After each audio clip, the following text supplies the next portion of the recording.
onto a better storyteller than me and than the rest of us as we tell the legend of Tarzan, Lord of the Apes, or as he is known to his home people, Greystoke.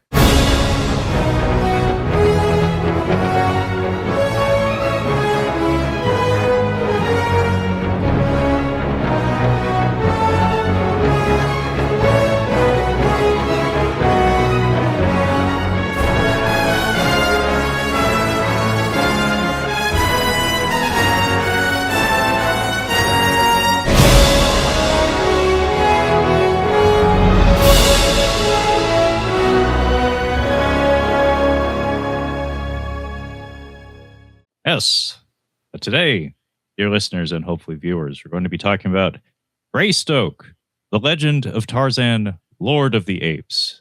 3 cheers for Dohar, Lord of Beasts, Episode 1. This is from 1984. It's directed by Hugh Hudson. And very, very interesting film.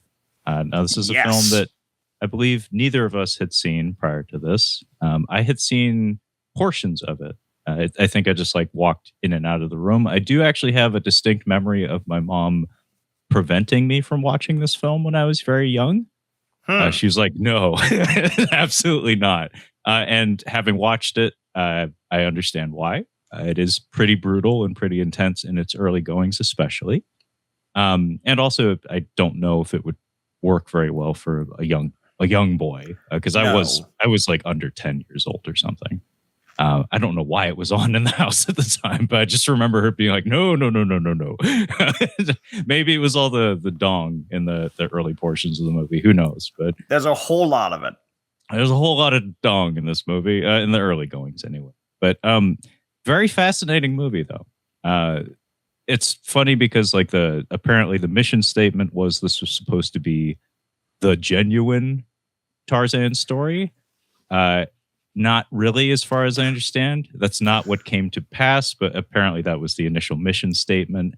What its reputation is currently, and seems to have been crystallized as, is this is a very unconventional Tarzan story. This is a very distinct representation of this particular character in this particular story. I don't imagine there are many Tarzan movies or any sort of Tarzan media out there that carry this particular tone and this particular vibe. This is very much one part kind of not even adventure movie, but just jungle story mixed with a costume drama or period drama in the second half, kind of.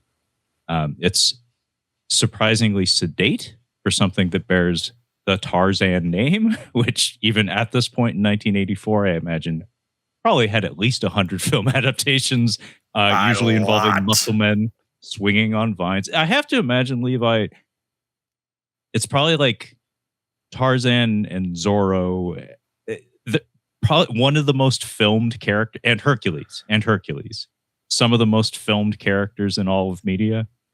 Yeah, Sherlock Holmes holds the top spot. Yeah. As far as these types of characters, as far as heroes go, because I mean, it's you got horror stories like Dracula and that sort of thing. But I mean, as far as filmed characters, I mean, it's harder to get any bigger than Sherlock or Tarzan. So how did we get here, Levi? Because we're in the midst of Pulp Cinema Month, and Levi's kind of got creative control this month. And more than happy to pass the baton to him this month, because I'm always a fan of exploring things that are somewhat unfamiliar to me. I know what Pulp is, but I have never really done an extensive deep dive on it. However, Levi, on the other hand, is akin to an expert, at least in my eyes. So how did we get here? Because we began with Doc Savage last week, and now we've arrived not just at Tarzan, but this particular rendition of the Greystoke rendition of Tarzan. How did we get here, Levi? Yeah. Well, so a little background for the uninitiated. Tarzan was created by Edgar Rice Burroughs, who was a well-known writer. He worked in a lot of genre. He worked in a lot of genre work, and his two probably proudest creations are Tarzan, Lord of the Apes, and John Carter of Mars, which is sort of a proto-sci-fi hero. It's science fiction before the age of like proper rocketry. This is the idea of like firing, like it's the H.G. Wells and Jules Verne era of sci-fi, where we fire rockets out of cannons toward the moon and that sort of thing. Where it's Burroughs had an incredible imagination, and he was fairly well traveled, and he was well read, and he created these characters typically fish out of water. They were plucked from where they were and put into a strange environment. In the case of Tarzan, he is a British aristocrat that was born in the jungle and raised by apes. In the case of John Carter, he is actually a Southern American aristocrat who gets teleported to Mars and gets super strength and everything under their gravity, which we'll be talking more about John Carter here in the coming weeks. And then his stories like The Lost Horizon are like explorers coming upon a lost city. And like, so you have all of these. He was primarily a genre and adventure writer, at least for the stuff that we remember him for. Tarzan had 24 novels. 24. So we cover a lot of ground in those 24 novels. Typically, we only get adaptations of the first book. Tarzan went on to have a full family. He fought Germans in the First World War. There are books of him like charging and flipping tanks, and like it's awesome. There is not only a balance of Tarzan as he comes into his role as the English aristocrat, but Tarzan the world trekker, Tarzan the adventurer. So we have all these stories across 24 novels. Typically, what we get is that first book. The first book, because that's where people have this sort of fascination, is like, we have a boy who's raised by apes and grows into this powerhouse of a man, and he has his first contact with civilization and his first contact with love. And the first novel is that. And of course, this caught on, of allowing them to have 24 doggone books in that original series. So I have a 70s paperback version of that first book right here. A little bit of show and tell. So it's typically, this is what we get. The further adventures are very rarely adapted, and we typically stick to jungle adventures and that sort of thing, because that's sort of the genre that we think in. But as I said, all the novels go all over the place. This book, which is instrumental to this film, this is sort of like the 1-2 handshake of it, is Philip Hosea Farmer's Tarzan Alive. Farmer is a legend. He is incredible as a science fiction and fantasy writer, and he is the originator of what is called the Wald Newton family tree. The idea being that somewhere in I believe it's in the 18th century, a meteor landed somewhere in England, and through its radioactive powers essentially leached into the people in the area. And from them, we get pretty much the entirety of the late Western canon of heroes. In the mind of Farmer, Holmes, The Shadow, Tarzan, John Carter of Mars, Agent 8, The Spider, all of these characters are distantly related, coming from the same few families that were in proximity of the meteor. So Farmer is the king of fan fiction. the absolute undisputed king. And it's to an extent that it's all about stitching things together. Like, it's all about connecting dots and like, wait, so how do we connect this guy to this guy? And how do we put this where he's like, yeah, Nero Wolfe, that other fat detective that's American. He actually came from an affair that Sherlock Holmes had in Monte Carlo. Like, so you're like, to a point where you guys are probably going to have a little bit of a hard time seeing this. This is the Wald Newton family tree in the front of this book, where everything is freaking connected. And this is a big old list of names with all of the fictional characters from pulpdom and novels at the time. So, wow. Farmer is an entire topic, and I love Farmer so much because of his insane theories and the way that he puts things together. He is the forerunner to what we think of as modern fan fiction writing, except that he was good. And it was not uncommon that he had full permission from people's estates to do what he was doing. So Tarzan Alive is Farmer's attempt to write a complete in-universe autobiography for Tarzan, for Lord John Greystoke. And it connects all the dots, essentially saying the novels that we received are fictional tellings of the life of Lord Greystoke. And it was done by his estate to establish money and to have funds for what he was doing. So this is made as a genuine autobiography of Tarzan, providing all the stamps. Farmer did this first with Doc Savage, writing his apocalyptic life in the same style.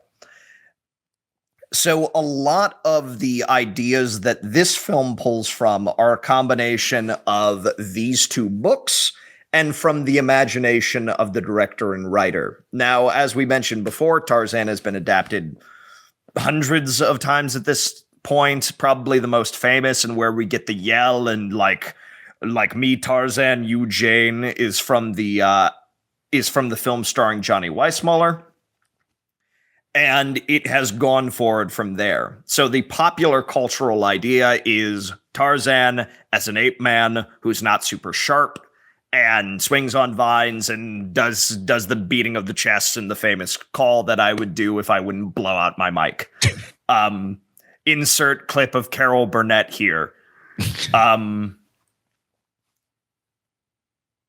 So that's the cultural idea.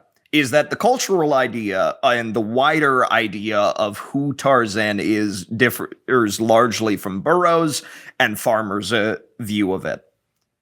So Greystoke, as a film adaptation, was proposed as a way to correct it, to clean the slate, say this is what Burroughs intended. And of course, it doesn't quite do that, but it is in the spirit of that. And the reason why I suggested it is nobody talks about it at all. As much as Tarzan is a widely adapted character who is insanely influential as far as a cultural picture and a cultural touchstone, much like Robin Hood and Peter Pan and all of these more novel characters, because it's like, I consider Tarzan pulp adjacent, but he is full novels. These weren't magazine stories. These were published novels, which is a difference between the guys like The Shadow, Doc Savage, etc., where The Shadow has 330 full-length stories. Tarzan only has the 24 because he is a novel character, not a pulp character. But he is pulp adjacent and has been put into that mold.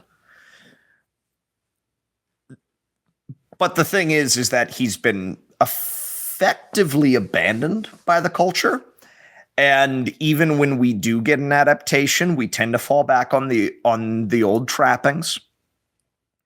And with the most recent movie that came out, The Legend of Tarzan, starring one of the Skarsgårds. One of those guys, Alexander Skarsgård. Yeah. Zeppo Skarsgård. And he does great. So that one is closer. It's closer to Burroughs, and it's closer to his ideas of Tarzan as a very sharp, very smart character who also has this insane strength. And it also kind of has this rollicking pulp action feel to it. And it's a lot of fun. It's honestly a fun movie. Not perfect, but it's fun. Greystoke is one that had all this money, all this A-list talent, all of this prestige behind it. Was the first Tarzan anything to be nominated for awards. And yet, if you ask people about Tarzan in cinema, Weissmuller, if they have any sort of like knowledge of the character going back, or Disney, which is a fine adaptation, but it's not quite Burroughs either. So there's really only those two. And we're already doing John Carter, which is a later adaptation of Burroughs's work. And nobody I know talks about Greystoke ever, even though it has all of the hallmarks for something that should be of interest to not only film fans, but fans of characters like this, but also by the inclusion of somebody like Christopher Lambert or Lambert, or however you pronounce his name. I know you say Lambert, I say Lambert. Either one is correct, as far as I know. He's a citizen of the world. So yeah. Like, if you look into his biography, it is like he's from lots of different places. Yeah. In his own words. But it's, yeah. I find it really weird that it has all of these elements and it is never talked about. And for that matter, I bought a cheap 16 millimeter copy of it years ago. I swear not every film we talk about I have film copies of. And upon watching it last night, it is the most gorgeous print I own. And wow. I had not watched through it at this point. Dude, the color is so crisp. It looks so beautiful. I'm like, because I'm so used to film being faded and kind of red and kind of like, if you like look up faded film prints, they all typically go kind of scarlet as the ink goes out in them. I'm not sure, something in the way we manufactured the ink on film, like the color just goes out of them. This one, the color's intact and it looks amazing. I was genuinely blown away with how good it looked. Like, but so all of that to say, Tarzan is a represented character in the culture. This one is never talked about. I had never seen it, and I own a film copy of it. So I'm like, let's freaking do it, man. Let's not go for the low-hanging fruit. Let's not go for the easy ones. Let's talk about the ones that other people aren't talking about. Yeah, and I was all for it, honestly. And I still kind of am. I'm very glad that I had an excuse to finally pull the trigger on watching this movie. Because as I said, I've been aware of it for my entire life. It was one of those movies that, like you had said, Levi, I was always curious why nobody was talking about it. Because to me, we had certain like tapes on the shelf when I was a kid that like carried weight behind them because they were like the forbidden tapes. Like we had The Crow on our shelf, and I wasn't allowed to watch The Crow. But like my dad like drew a picture of a crow on the spine of it, like in a Sharpie or something. So it always stood out. Like I could always identify that one at a glance. And like I remember eagerly awaiting the day I would get to watch Top Gun, aka the movie where Goose dies. Spoilers. Yeah. like there were always those things where it was like that movie that I would get to someday. And Greystoke, I've always kind of like held in the back of my mind is like, yeah, I would like to know what that was all about. Like why my mom didn't want me to watch that when I was a little kid. And the couple of scenes that I walked in on looked interesting. That is one of this film's greatest assets is, as you said, watching the film print. As an audio-visual experience, it's got a lot going for it. High effort production, for sure. So for me, like, as somebody who doesn't have very much experience or background with the Tarzan character, the entry point it wasn't super important to me. It was just nice to have one, honestly. It was like, aside from the old George of the Jungle cartoons, cultural osmosis, I never even got around to seeing the Disney Tarzan film, the animated one. I was just old enough that I wasn't interested. I probably should have been, but I just wasn't. So I never got around to it. Still haven't. So for me, this is a little bit of a first step into the Tarzan pool, an unconventional one, but one that I actually was eagerly anticipating. And just looking at the players we have involved in this one, it is shocking, like, how much of an investment this film was. Like, it looks like several $million for sure, and we have all manner of talent involved. Hugh Hudson was coming off of Chariots of Fire from a few years prior. Very much a critically acclaimed filmmaker, not a super prolific one, but generally when he steps up to the plate, as far as I understand, he does a pretty good job. Like, people take notice. Yeah. And then returning cinematographer, actually, from Beastmaster. Clearly, that's the best film on his filmography. Was it Sir John Alcott, I believe? I don't know if he has a Sir. I think he does. Yeah, it was very. There's like some weird connections here, you know. There's like some weird because our cinematographer is Beastmaster. And the Beastmaster himself shot the film. And our composer composed the music for your Hunter of the Future. That's a banger, by the way. The theme song, not the score, but also I'd like to point out, on the subject of our composer, John Scott, he seems to be a B player. Like, he seems to be a bench player. Like it's like, shit, somebody got sick. John, get over here. Because if you look at his filmography, there's a lot of rejected scores, and there's a lot of, like, in this case, I believe Vangelis was courted because our director had a working relationship with Vangelis, having come off of Chariots of Fire, which is a very critically acclaimed score, piece of music in particular. But John Scott comes in, and somewhat of a workmanlike effort, but grand orchestra. A lot of aspects of this movie made me nostalgic for earlier eras of film. Like just this proud, booming score is not something you get in mainstream film very often. It has a clarity of vision and grandness to it that you don't often see. In terms of, like, his filmography or discography, I guess, I'd like to point out that he did the score for Lionheart. Is that a film that's familiar to you, Levi? It rings a bell. So it has two titles, Leon or Lionheart. It's a somewhat early Van Damme movie. I think it's from like 1990.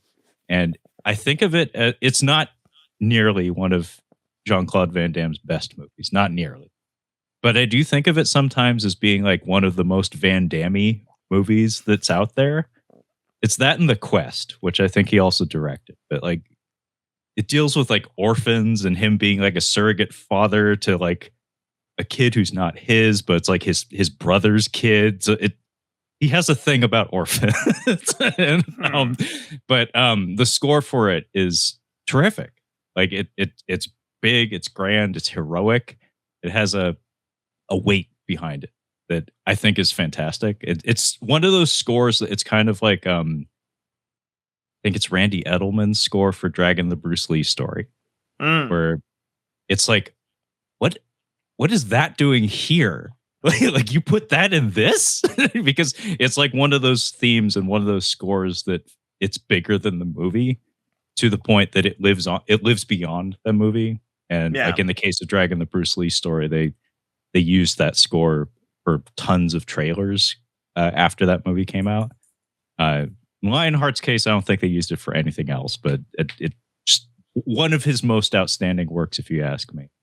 A lot of his stuff, it's like I've seen those movies, but I can't remember the sound of them. Like The Final Countdown, for instance, I have seen that movie. Just the elevator pitch alone for that movie is enough to get me to pull the trigger on it for sure. But I don't remember a single note from the score, honestly. Yeah. Well, I mean, the other thing is that it's being performed by the Royal Philharmonic. Like, it's like, guys, these aren't studio players. This is like the greatest orchestra in the world at the time. Like we spent no expense. Like, it's very strange because this movie is. And I swear we'll actually get to talking about the film. It will happen, I assure you.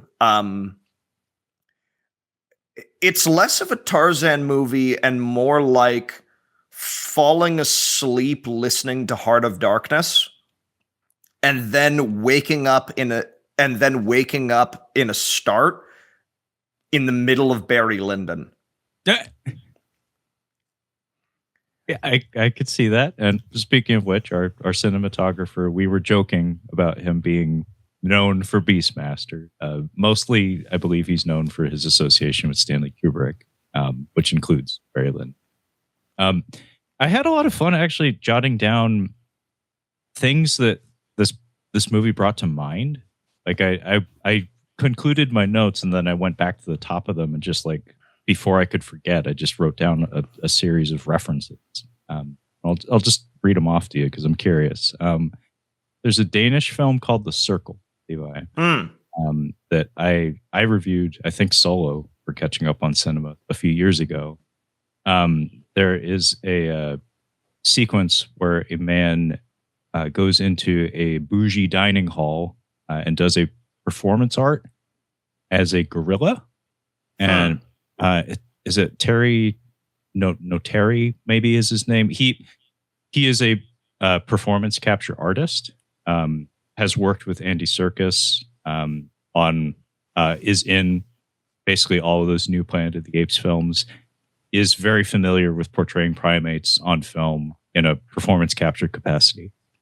He's wearing crutches to extend his arms to the length of a gorilla, and he is a gorilla in that room. He is moving and behaving as a gorilla among besuited and bedressed women and men and women in a dining hall, in a bougie dining hall.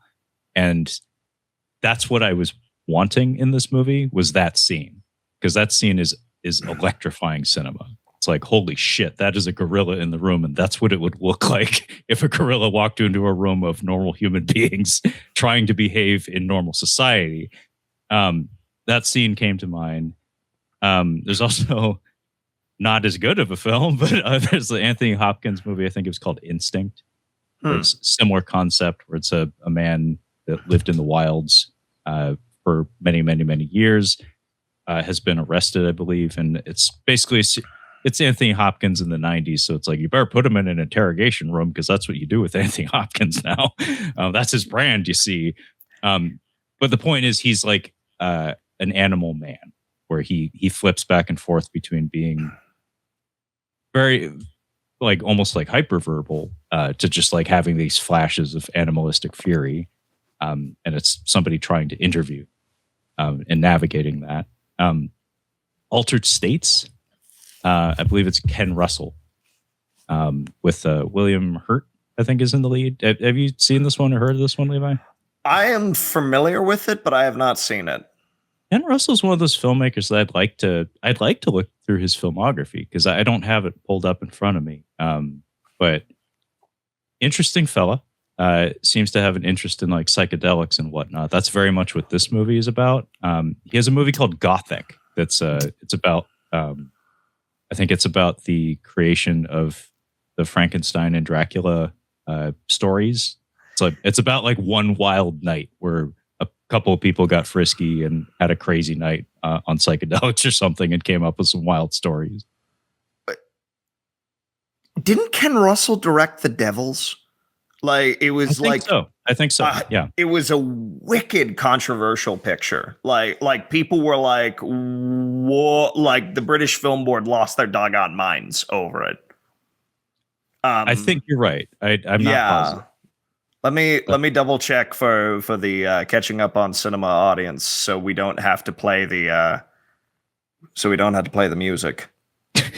But yeah, Altered States is about a guy who uses psychedelics in combination with isolation tanks, and there's a segment of the film where his consciousness transforms so radically that his physicality also transforms, and he becomes like a primitive human being, like not like a Tarzan like figure, but like a almost like a prosimian type creature almost.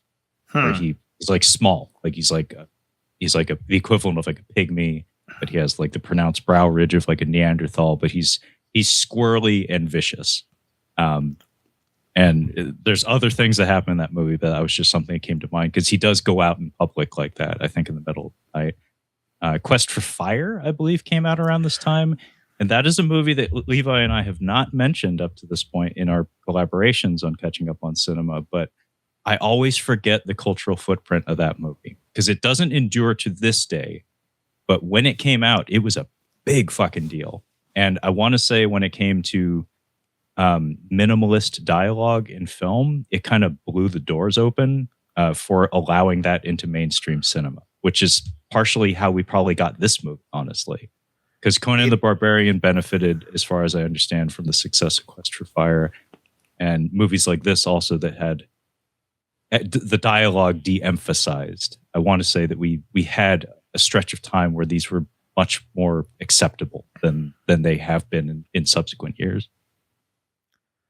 Yeah, I was reading. It's funny. I've have a stack of like old Starlog magazines, which was the science fiction like magazine of choice back in the day. And they cover everything, books, movies, television, as opposed to things like think like Famous Monsters of Filmland or those sorts of magazines.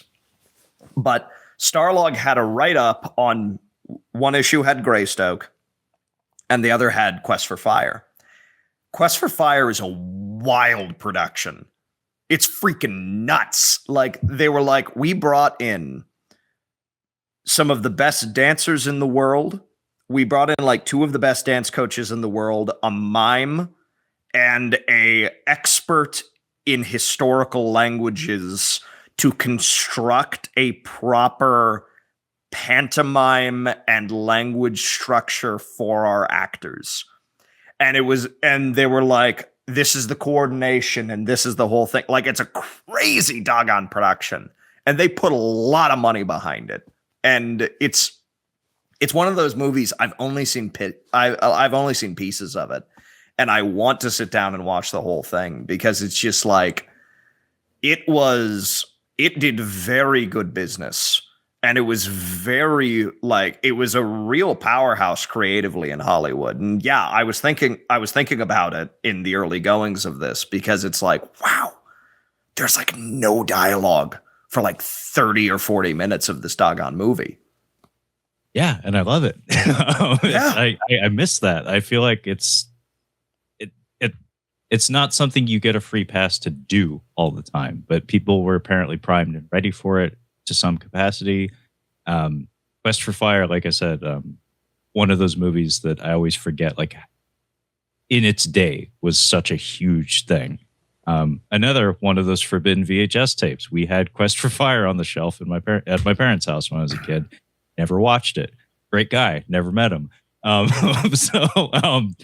Quest for Fire is something that came to mind, and also a movie I'd like to get around to watching. And to finally close out my stream of consciousness list of references, a novel that I read in college, and it's been long enough that I'm probably misremembering it. So I apologize if I completely missed everything, like the entire point of the damn thing.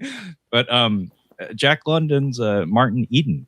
I brought to mind Martin Eden, our named protagonist, the titular Martin Eden, goes through kind of a similar journey where he goes from being like a rough and tough blue collar sailor type guy who's used to getting rowdy and drunk and isn't especially educated, finds himself becoming civilized and becoming too civilized to the point that he's a man without a home, kind of. So unlike spoilers, like Tarzan returns home at the end of this film. In Martin Eden's case, he's adrift. He comes from the jungle, he moves to the city, and then finds that neither is especially inviting at the end of his journey. But for some, it just brought that to mind, just the journey, the character. Yes. Yeah. No, absolutely. And we have a remarkable tale. We have a tale that is like it's not what we think of when we think of Pulp. It is the closest. It is closest to a costume drama, like Trevor said. It is closest to a traditional dramatic picture that takes this material very, very seriously. And we see like the money and the grandeur and everything on screen straight away. Because we open in England, we open at the Greystoke estate as the head is sending out his son on a long boat trip.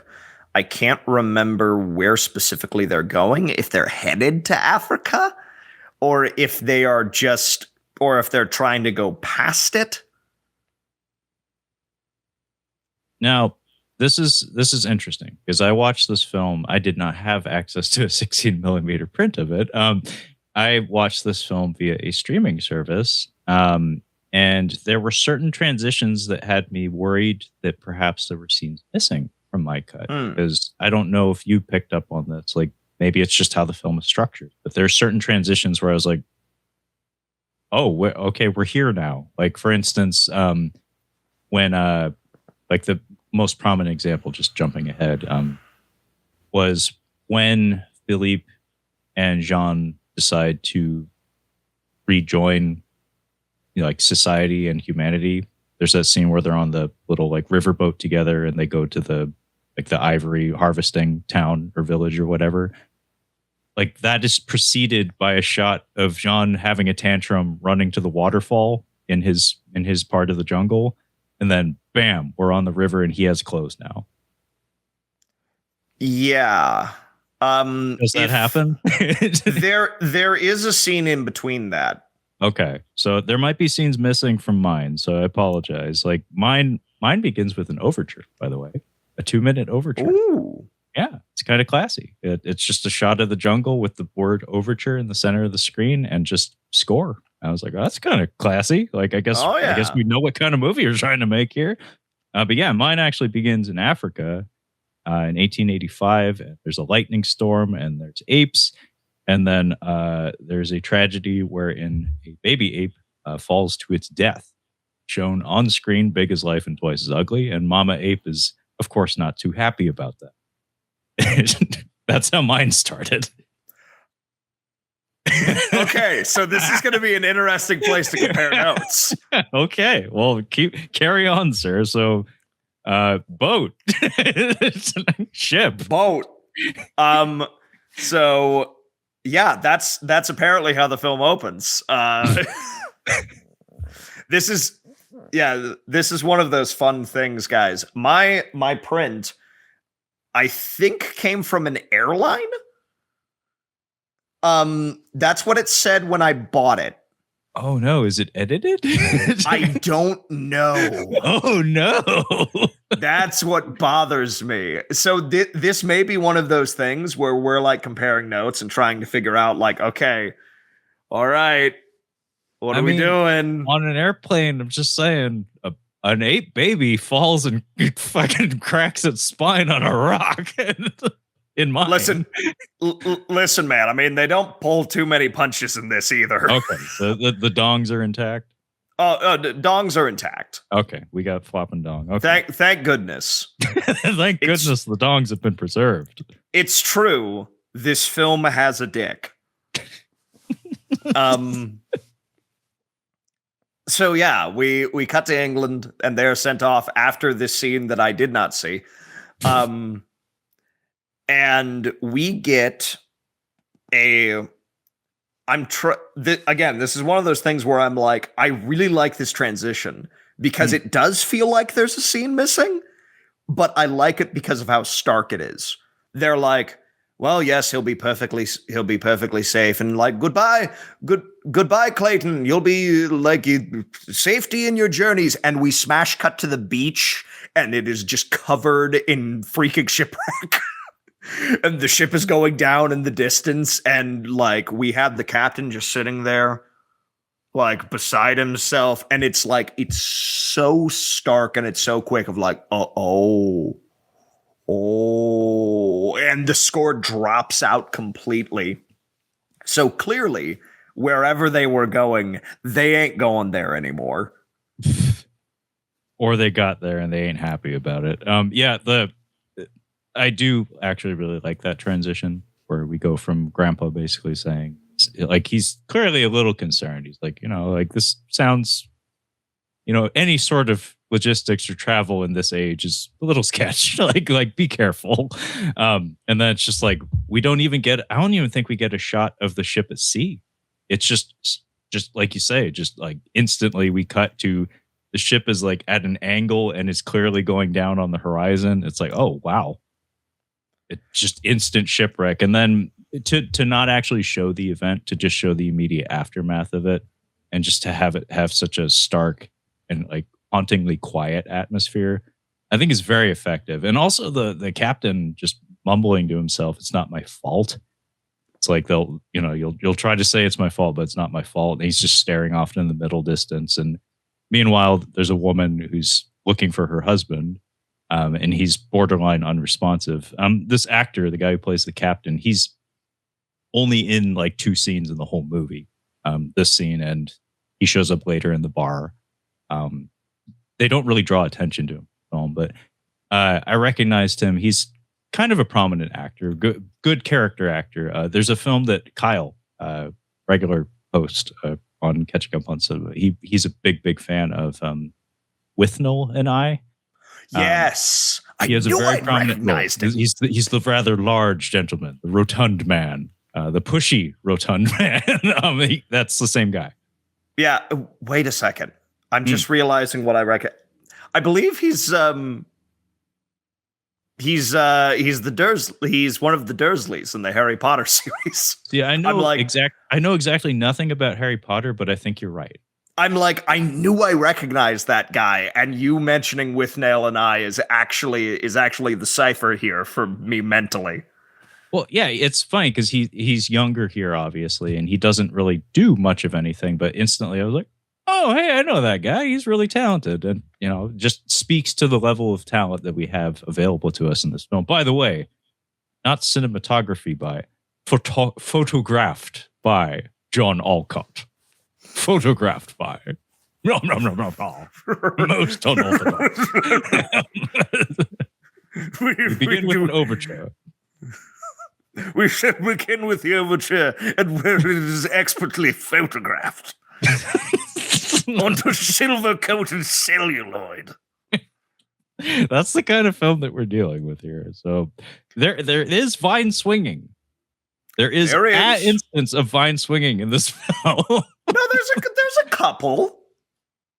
Yeah, it's more ascending and descending, like rope climbing. I'm talking proper vine swinging. Yeah. I only recorded one instance. There are instances of people gripping vines, but it's mostly just vertical. There's not a whole lot of horizontal movement involved. Anyway, so yeah, shipwreck. It's not my fault. And her husband is okay. Jack is his name. And then we cut to a waterfall, which appears many, many, many times in this film. It's kind of an important landmark. It later becomes home, essentially. And we have some narration, which thankfully is not ever present. It's not something that dominates the film, but it is a useful tool for providing context. And in this case, it gives us the context that we just jumped 10 months in a cut. So it's been 10 months since the shipwreck. And Jack, and I forget the name of Tarzan's mother, they have a boy. They have a baby now. And there is mention in the journal that there are apes nearby. In my cut of the film, it is obvious that these are the same apes from the initial, like from the first shots of the film. It's the same group of apes. Most prominent among them are one that I nicknamed Monkey Butt because his unfortunate hairline. A monkey butt, folks at home, is when your hairline recedes all the way back, so there's like a donut going around it. Imagine what are the synthetic people in Cloud City called? They have the ring around their head. Yeah, I know what you're talking about. Doop, doop, dop, and then they activate. It looks like that, but with your actual hair. So when Lobot is Lobot, there you go. Thank you, Lobot. So the idea is a monkey butt hair. Nerd. No, I would have gotten there if I had a few more minutes to sound it out. But I'm aware of Lobot. I had a Lobot action figure. So I feel like everyone did. He was available, Levi. It's very strange. Like every kid that had Star Wars action figures had a Lobot, and nobody knew what to do with him. Well, yeah, because he's not especially interesting to look at or anything, but he was available. So, like, parents who are bringing gifts to like a birthday party or something, they're just like, they like Star Wars, right? Who's available? It's like, well, we have any number of C-3POs and a Lobot. It's like, no, there's no Boba Fett's. No Boba Fett's. You got to go to a garage sale to get a Boba Fett. Stormtrooper, get the fuck out of here. You're never finding a Stormtrooper. Sand Trooper, even there are 3 Sand Troopers in the entire world. My dog ate my Boba Fett, and I was so upset. I'm like, Maggie, no. I'm never gonna get another one. And I never did. What was he your most coveted Star Wars action figure, Levi? I would say my Luke. I preferred my Luke. But it's like I had a Luke. I had like essentially the core cast. And a Boba Fett. And I'm like, he's gone. He's gone. Yeah, my Boba Fett was probably my most coveted. Along with the Scout Troopers. I was a big fan of the Scout Troopers. And I have a very good friend who he's maybe the only guy on the planet who like has this particular special interest, but the AT-AT driver for some reason was always his favorite. Like he liked the helmet. And I always thought it looked like a Stormtrooper helmet with an extra coat of gray and some hot glue gun parts affixed to it. But he's like, no, man, AT-AT drivers where it's AT-AT drivers where it's at. I was like, okay, whatever. More power to you, I guess. No one, I guarantee you nobody else is looking for that one. But anyway, monkey butt. So it's called a monkey butt because the idea is if you have that particular male pattern baldness, if you bow your head and walk away from somebody, it looks like a monkey's ass. It looks like a monkey's ass walking away from you. It's just this bare patch of flesh surrounded by hair. So monkey butt is among them.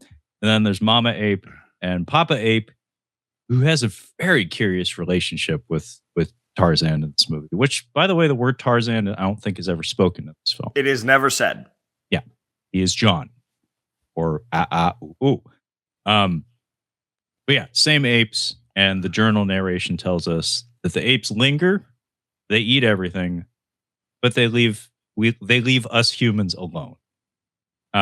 They won't for very long, but for the past 10 months they have.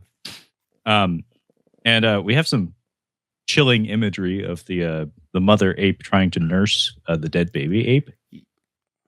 That's tragic. And yeah, like I said, we learned that the humans have given birth to who will become Tarzan or John.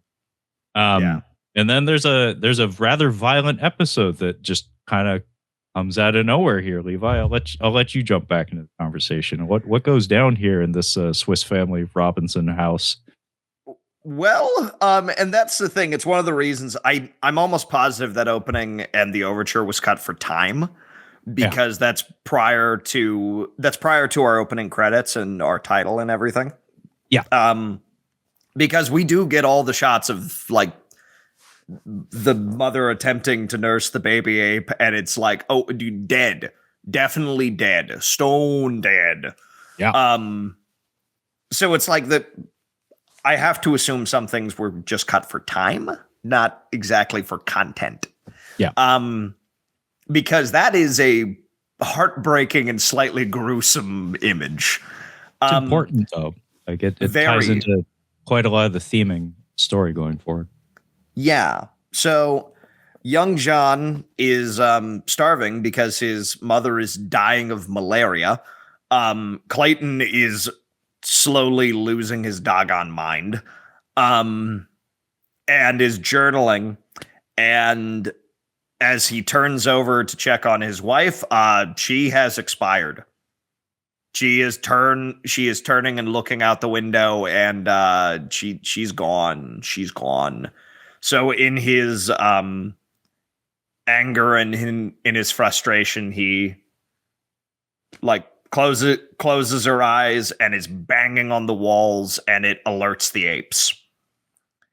And they come upstairs, and he has a melee with one of them, and the whole thing just goes sideways. He ends up being brutally killed by one of them. We're not like, there's not like blood and viscera or anything, but it's just like he is brutally attacked. And the mother comes up and hears the baby crying, and rather callously just drops the body of its dead kid and walks over to, like, it's crazy because it's just bap, and walking over to the crib and running hands over him and everything else. It is at this point, after Clayton's narration, we do not get another piece of dialogue for the next like 40 minutes. We essentially have 5 to 10 minutes of an opening with humanity. And then for the next rest of the act and most into the second act, we don't have any dialogue at all. So the baby is adopted by its ape mother, and we see slowly but surely as he grows in the culture and sees how they interact, and is taught the languages and the language of the apes. And this is something that is also pulled from Farmer, is because one of the questions that was always established is like, how is a man that did not experience human language? Because Burroughs establishes that Tarzan's essentially a polymath. Like he picks things up very, very quickly. Like it's one of the biggest differences between the cultural idea of the character and who the character is to Burroughs, is John is very sharp, unbelievably sharp, and it's what makes him so doggone dangerous. But Farmer explains it as like, well, how was he able to pick all this stuff up? He's a natural mimic. So without dialogue, we hear him imitating the sounds of the birds. He's imitating the sounds of the birds and the sounds of the other apes around him, and he hears like the hissing of a snake and the growl of a jaguar and these sorts of things, and he's imitating them. And it's kind of tough to say a whole lot about this section because it is all visual and it is beautifully, beautifully told of just him figuring things out. And the character is played by probably about 4 young actors as he gets older, before he crystallizes into Christopher Lambert. And all of them do extremely well. And this is also a good time to talk about I'm not sure if this was filmed on location or if this was filmed in a studio. I didn't look into that. It's breathtaking. The jungle setting is unbelievable. And the costumes because of course we have ape performers. We are not performing with real animals. There are a handful of instances where it's like some animals are used for different shots. Like we have jaguars and like smaller monkeys and these sorts of things that are clearly there on set and they're the real animals. But all of our apes are men and women in costumes. And it's unbelievable. They look fantastic. Like it is like, folks, I like the new Planet of the Apes movies just fine. I think they're well written. They're really interesting. These are right in front of you. And they're real. They are so doggone real. And they look fantastic. And the performances that everyone puts forward are really stellar stuff. And it makes the new Planet of the Apes movies where they're realized via computer animation. Even as the technology has gotten better, it makes them look like chumps, man. It looks so doggone good here. And it has to, because we spend so much time with them. Because we spend 40 minutes with no dialogue, learning with the apes and learning with John and his coming up, they have to be convincing and the sets have to be convincing and the way everybody moves has to be convincing. And it is utterly convincing.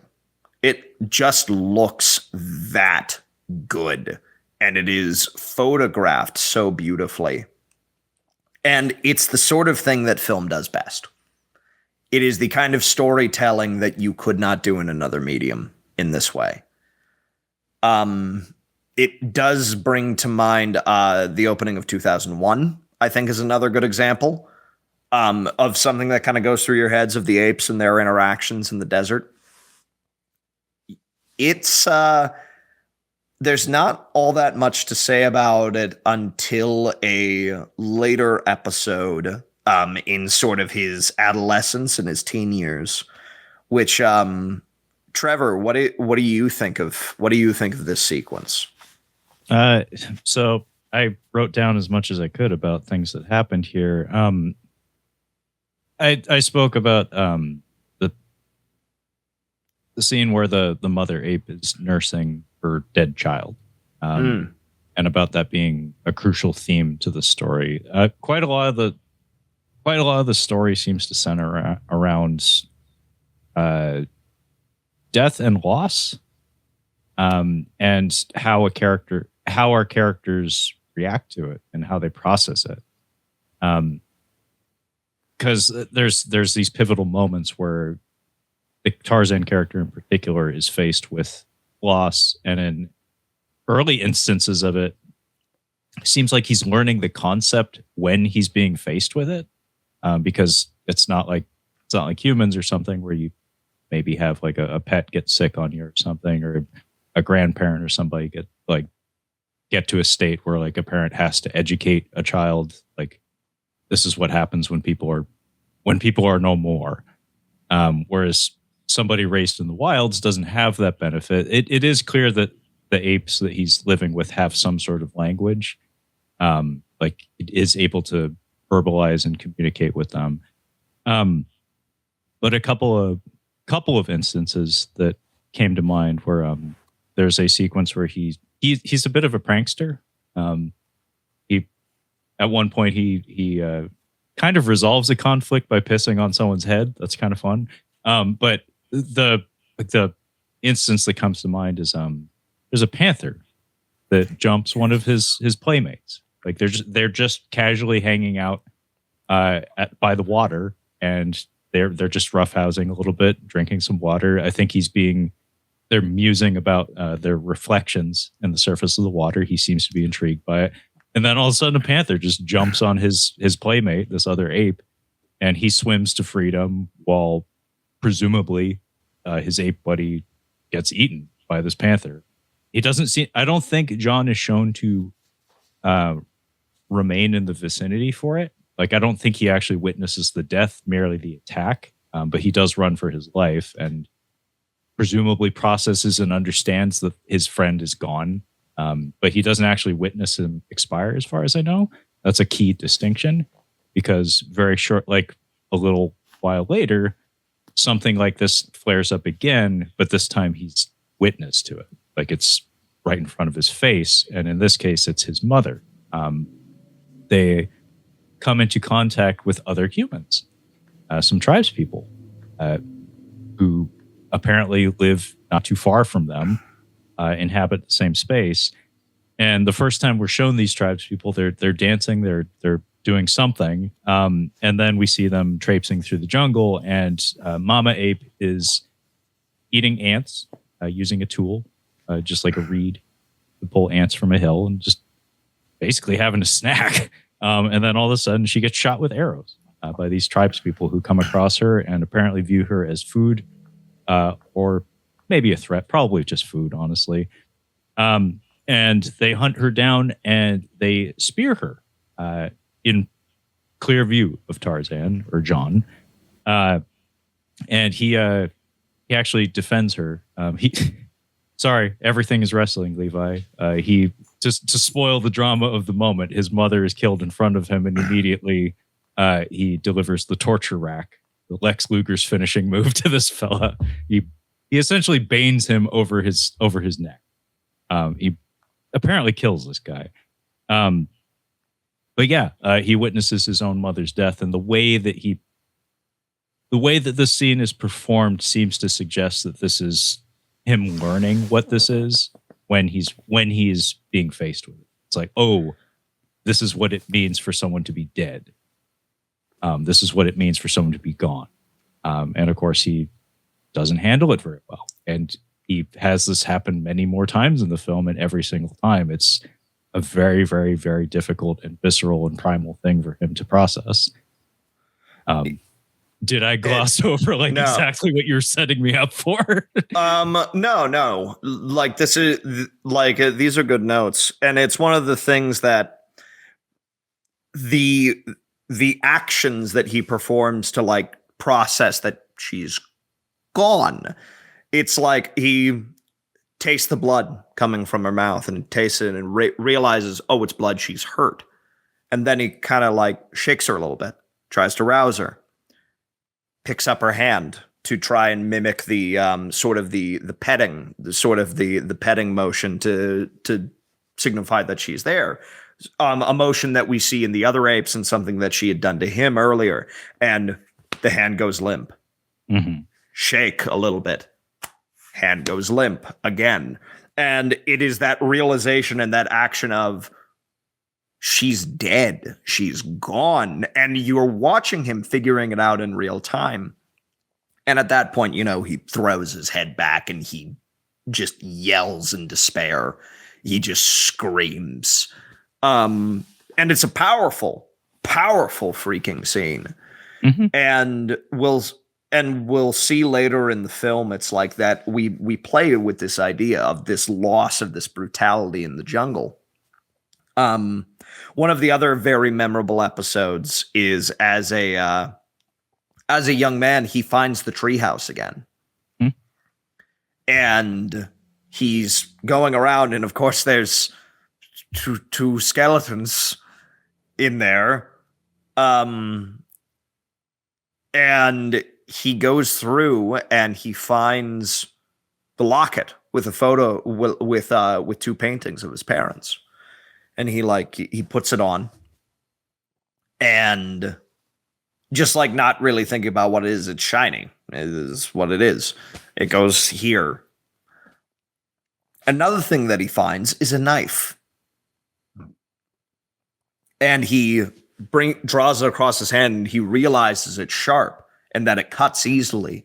And so he takes it, and we see that he's figuring out how to use this. And it's like he finds a way to keep it on his person. He gets a belt, and he gets and he developed, like, from what he finds in the house, he gets sort of the loincloth system and everything else. So he pulls everything together.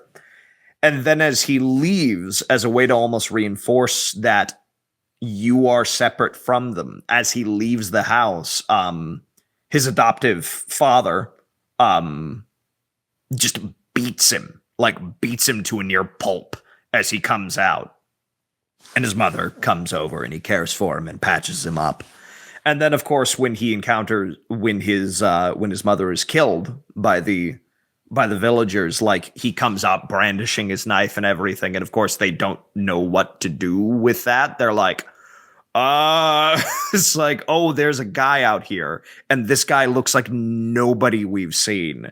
And oh no. So it's like we have sort of these chapters of that realization of this contact, where a few things are hammered home of that. This is your family. Your family can be taken from you at any moment. And what you were and what this human world gave to you is not your home. Even though you have adopted these pieces of it. Yeah, he's a man in between. And I really enjoyed the dynamic between him and the other apes, in particular his father. His father murdered his other father, but he was a baby. He wasn't aware of that. So already it's a very strange beginning for a relationship. And then you have this episode where he steps out of line, and in the ape culture, apparently that constitutes a whooping. Like the worst whooping a human being's ever been given, because it's at the hands of a fucking chimp who could tear your head off and shit down your stump. And then his mom nurses him back to health. But then as the film progresses, he retains warmth for his father. There's multiple episodes where you see that there's still a connection. It's like, no hard feelings for you nearly cracking my skull. And murdering my father that I didn't know about. It's interesting to see play out, because it is such a foreign dynamic that I like. That's when this movie was most interesting. Is when I didn't understand. Is when I was like, wow, that is really different from how you would expect humans to function, because he's essentially not a human, just genetically. But humanity intervenes, and by the way, I don't think Christopher Lambert hasn't been in the movie up to this point, correct? No. Exactly. So we're nearly 40 minutes in, and Christopher Lambert's not in the movie. The guy whose name is on the marquee, who's ostensibly the star of the film. By the way, introducing Christopher Lambert, introducing Andy McDowell, who is dubbed by Glenn Close, because Andy McDowell was from one of the Carolinas and has a pretty dramatic southern accent. Yes, she does. Quite dramatic, in fact. But she is dubbed, and Christopher Lambert doesn't speak English. So they are hired from the Tim Burton school of acting. Where it's just like, you look right. Well, and so the thing is that Lambert is also nearsighted.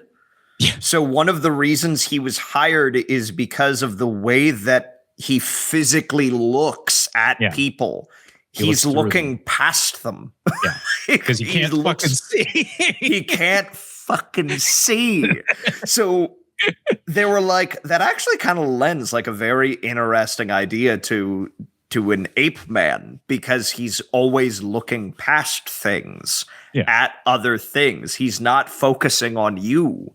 Yeah. And it's like, and that does lend itself to his performance, where it's like helps. And of course, the other thing is that because Christopher Lambert is American, but also French, but also Belgian, but also I don't know, but also Swiss. Because he doesn't really speak English all that well at this point, it kind of helps. It helps with this mimic idea. It helps with this, like, language is just something that he's not quite attuned to yet. But also, we see that he is such a physical presence, and he is unbelievable in the way he moves and the way he carries himself. And I think it's a bit of a shame. It's a bit of a shame that I really don't think he was allowed to utilize this stuff in the rest of his career. Not really. You and I have talked like personally between each other, like not so much on podcasts, but we've talked about Christopher Lambert from time to time because both Levi and I talk about the Highlander movies from time to time. It's something that comes up. But I think you and I both share a fascination with him as a screen presence. He has a way about him. I think that is ultimately his greatest asset, is he has a way about him. I don't know, like talent-wise or method-wise or whatever, but just camera likes him, and he's very good at being an outsider. Like, he's at his best when he's outside of the norm. When he doesn't like draw himself, he doesn't draw attention to himself as an oddity. But if you like scanned a crowd, you'd be like, he stands out in some capacity. It's like that guy. Like, what's his deal? Like, and in Highlander, it works very, very well because he has the man out of time thing going. His accent also works there, where it's like, again, lots of different places. It's like, where are you from? Lots of places. Yeah, he's from wherever the fuck. So he sounds like he's from wherever the fuck. And what Levi and I were talking about is the man is like, that is his actual story. He's technically American, was raised in Belgium and France and Switzerland, mostly speaks French, learned English after this movie. so he is like a man of the world. He is a citizen of nowhere, kind of. Even like Mortal Kombat, as cheesy as cheesy and hammy as that performance is, he is the man outside of the norm. He is the god among people. He laughs when it's not appropriate because his sense of humor is not quite ours. And it works. It kind of works in that movie. And it's not a good movie, but he did a movie called Gideon, where he plays a man with some sort of mental disability. It's like, I think it takes place at like a old folks home or something. But it's one of those movies from the 90s where it's like a stranger comes to town, touches everybody's lives, and then it's like E.T., but with a mentally disabled adult. It's essentially that. It's like Michael or whatever, the John Travolta angel movie, where it's like he's an angel and he goes to a small town and he fixes some things, he breaks some things, people's lives are changed, and then he leaves, presumably. It's like Julie Newmar and the Tu Wong Fu. And the Tu Wong. That should be the name of that movie, by the way. Yeah. But Christopher Lambert in this role, I think he doesn't really get an opportunity to do things as full-throated as he does here. But this is like a complete outsider. This is a borderline nonverbal character. But you do see this come into some of his casting in subsequent roles, where it's like he is often cast in that capacity. There were times when I was hoping for like more of a viciousness in his performance, and like just more of a dangerousness, I guess. Because like I said, that Danish film, The Circle, the way that guy performs, the way that he establishes dominance in that room, apparently quite a lot of that sequence was improvised. It's frightening because it is like I don't know how many human beings have the opportunity to be face to face with a wild chimpanzee, but many of us Americans do have instances where we deal with not especially well-trained dogs. It's kind of like that, where it's like you have your human brain, you have your frontal lobe, and you have your lizard brain kind of firing at the same time, and they're giving you mixed signals, where it's like do I look this thing in the eye? Do I act deferential? Do I put my hands up preemptively? I have no fucking clue what to do in front of this thing because I don't know how it functions. I don't understand its brain. But it doesn't care. It doesn't, I was kind of hoping for more of that, like more of a dangerous quality. But on the whole, I think it's a very, very good performance. And Andie MacDowell I found very distracting. Just because she's very obviously dubbed. But again, at the same time, though, it is her first role. So we didn't know her voice at this point. Like watching it now, it's like, I know what Andie MacDowell sounds like. I've watched TV. I've seen cosmetics ads. I know what that woman sounds like. I've seen Groundhog Day a time or two. In Christopher Lambert's case, though, he gets more of a pass because he's not dubbed for the most part, except for when he's doing animal noises, which it's established he's a mimic. He can do that. The French thing works pretty well, though, because Philippe serves as his bridge to humanity, and Philippe is Belgian and speaks French and speaks English with a French accent. So it's like, wow, that's a very solid way of hand waving away his curious accent. It's very serendipitous. Yes. It's like, how fortunate that this man has this particular accent that happens to match our actor's accent, who does not have a grasp of the English language and would not for a few years after this. Yeah. And that does bring humanity into the picture. There is an expedition that is being put out to that part of the world, and they are, one of the members on that expedition is played by Ian Holm. And he and his glorious mustache, his incredible freaking mustache, are out into the jungles, and they are with some big game hunters. And one of which is we later learn is a curator for a museum. So they're out gathering specimens and that sort of thing. They come out on a big steamer ship. Again, it brings to mind Heart of Darkness.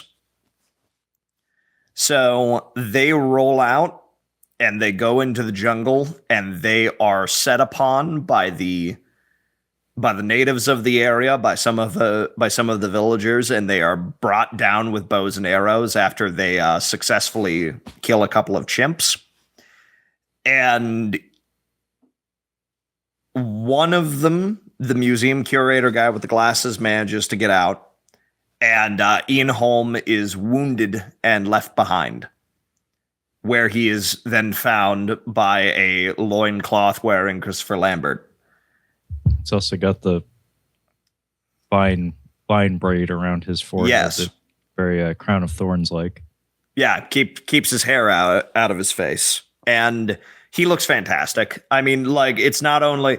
What was interesting to me is that in watching the intensity of his face and the way he kind of shifts and the way he kind of moves, and it's just like he very consistently has this kind of like furrowed brow, like he's looking through you, he's looking past you, and he's kind of like trying to figure out what's going on. What actually came to mind was Hayden Christensen. Yeah, actually, there's certain angles where the light catches his brow and his eyes in a very similar fashion. He has a darkness, for lack of a better word. Yeah, and it did, like, just, and the way his physical movements and his physical performance, especially in these early scenes, I think Lambert and Christensen actually have a similar deal there, where I'm like, I think they are incredible physical actors, and they do bring a physicality and a presence to a room, even if they aren't great verbally, even if they aren't great at reading their lines and believability. It's because I think it's a weakness for both of them. But it was kind of interesting just seeing him and the way he is lit and everything. I'm like, that looks like Hayden Christensen. But so Tarzan, John, comes in, and he looks at Ian Holm, who is, of course, very shocked and surprised to see a loincloth, zero body fat white man here in the middle of the jungle. And John picks him up and carries him out, and it's the interactions. Like, it is clear that Holm is like, what? What's going he's on? Also, like, very badly injured and delirious at the same time. Yeah. And also, like I said, it's got like a crown of thorns going on. He's backlit in this glamorous fashion that is not typical of this film, to the point that's like, is Jesus hugging me and feeding me bugs right now? Because I think he is. Am I okay? I don't think I'm okay. I don't think I'm okay. Well, and Lambert's performance, like he kind of has like that stance where he's, you know, petting his head and kind of patting him around, and he's grunting and hooting at a little bit, and he's like, and I think on some level he recognizes, oh, this guy looks like me. Yeah. Well, he's also treating him much as his mother treated him. Yes. Like, he's feeding him insects and he's cradling him and he's grooming him much as his mother treated him. Not like his dad did, but like exactly like his mother did. Well, and there's also instances where the other apes try and come in at Ian Holm, and he's like fighting them off, and he just protects like his him. mother did. And again, even at this point, we get like some brief narration from Holmes' perspective of like, we're on this expedition. But that's only like 2 minutes. And then we're back to like nonverbal storytelling again. Yeah. And the first prominent thing we get is as they're interacting, as they're talking back and forth. And as Holm is recovering, Holm starts kind of like humming a tune. Yeah. And John mimics it perfectly. And he's like, and he sings the next measure, and John reflects it, and he's like, hold on. And so they kind of play back and forth with that, of he does a little bit extra music. He then makes a hand gesture, and John perfectly mimics it. And he realizes, I can actually teach this guy. Like, I can do this. So we have a couple of follow-on scenes where he figures out, this is a razor. This is a razor. And when I can shave your face. You don't know what you look like clean shaven. Razor. Like, going through the sounding out of each sound. Mirror is the next one, and he's going about slowly teaching him language. And over the course of the next several months, John gets a pretty good grasp of it. But Holmes is like trying to explain to him, like, you're a human being. Like, and he puts it together that when he says mirror, like mirror, and John takes off his locket with his parents in it. He's like, mirror, because it's a thing with a human face in it. And now Holmes' character starts putting it together. Like, oh no, this is who this was. And earlier they had found the treehouse, and they're like, oh, so yeah, Creighton Greystoke and his wife were up here, and this is what became of them. Well, that's an answer to an old mystery. And he puts it together that, like, this is John Greystoke. And he's alive, and he's a weird ape man out in the middle of all of this. So it's this process of putting things together. And how does that go for it, Trevor? How does that go for them? Well, not exactly swimmingly, but I would like to roll things back for just a second, because I had a question about sequencing that perhaps you can't answer because of the particular cut of the film you have. There's a sequence very, very shortly after he recovers Ian Holm and is protecting him from the other apes, where John comes back to the ape encampment, I guess you'd call it, with a dead jungle cat. Yeah.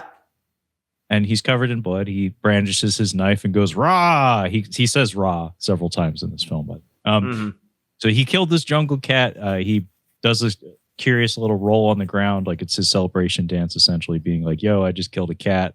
Pretty cool, ain't it?" And he brings it back to all the other apes. And the reason I'm drawing attention to this is because it just arrives.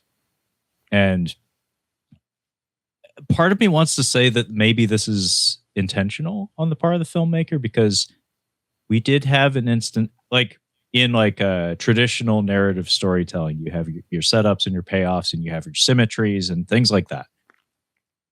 We had a sequence earlier where a panther jumped his friend. And now we have a scene where he's bringing a dead panther to a camp. It's like, you don't want to highlight him, ganking that panther or something? It's like, no, it's the way of the jungle. He probably does that a lot, actually. So again, that's like kind of counter to like traditional storytelling, where you would expect that to be like a big moment. But the way it's presented in the film, it's not treated as such. No. Similarly, the great white hunter in the film, who's with Ian Holm's crew. Ian Holm is Belgian, and his name is Philippe, by the way. He has a general disdain for the English, whom he is traveling with and providing translation services and guiding services to, but he fucking hates them. Like, he thinks of them as having no respect for much of anything that isn't English. And it's demonstrated in the film many times over. The reason why I'm rambling about this is because that great white hunter character, again, in a more traditional narrative, probably would have been set up as an antagonist of sorts, because he is shown to be a absolute shitheel. His introduction in the film involves him shooting an animal from a tree, from a roving riverboat, by the way, like fish in a barrel, essentially. It falls in the water, and he says, "Got him." And then somebody asks him, "What is it?" And he just shrugs and he says, "I don't know." It's like, so you mean you just shot an animal from a tree just on a whim? It's like, apparently that's what he's communicating. And then we see him, fluffing up an ape corpse full of air to presumably make it look larger and more imposing as a trophy for a photo and stuff. He is an absolute shitheel. And then he is excused from the film, like, in the most utterly dismissive of fashions. It's like I want to say that maybe all of this is highly intentional on the part of the filmmaker. Where it's like death and the absence of humanity is just a thing that happens. It doesn't necessarily require ceremony in order for it to transpire or be impactful. But yeah, I just wanted to draw attention to the fact that there's this sequence where it's a big moment. He comes to all the apes with a dead jungle cat. He's covered in blood. He brings it like it's a trophy. He carves it up. And then Monkey Butt is a cunt and beats up his dad, because apparently a law of the jungle is there's just whim and want. Where it's like, I want more meat.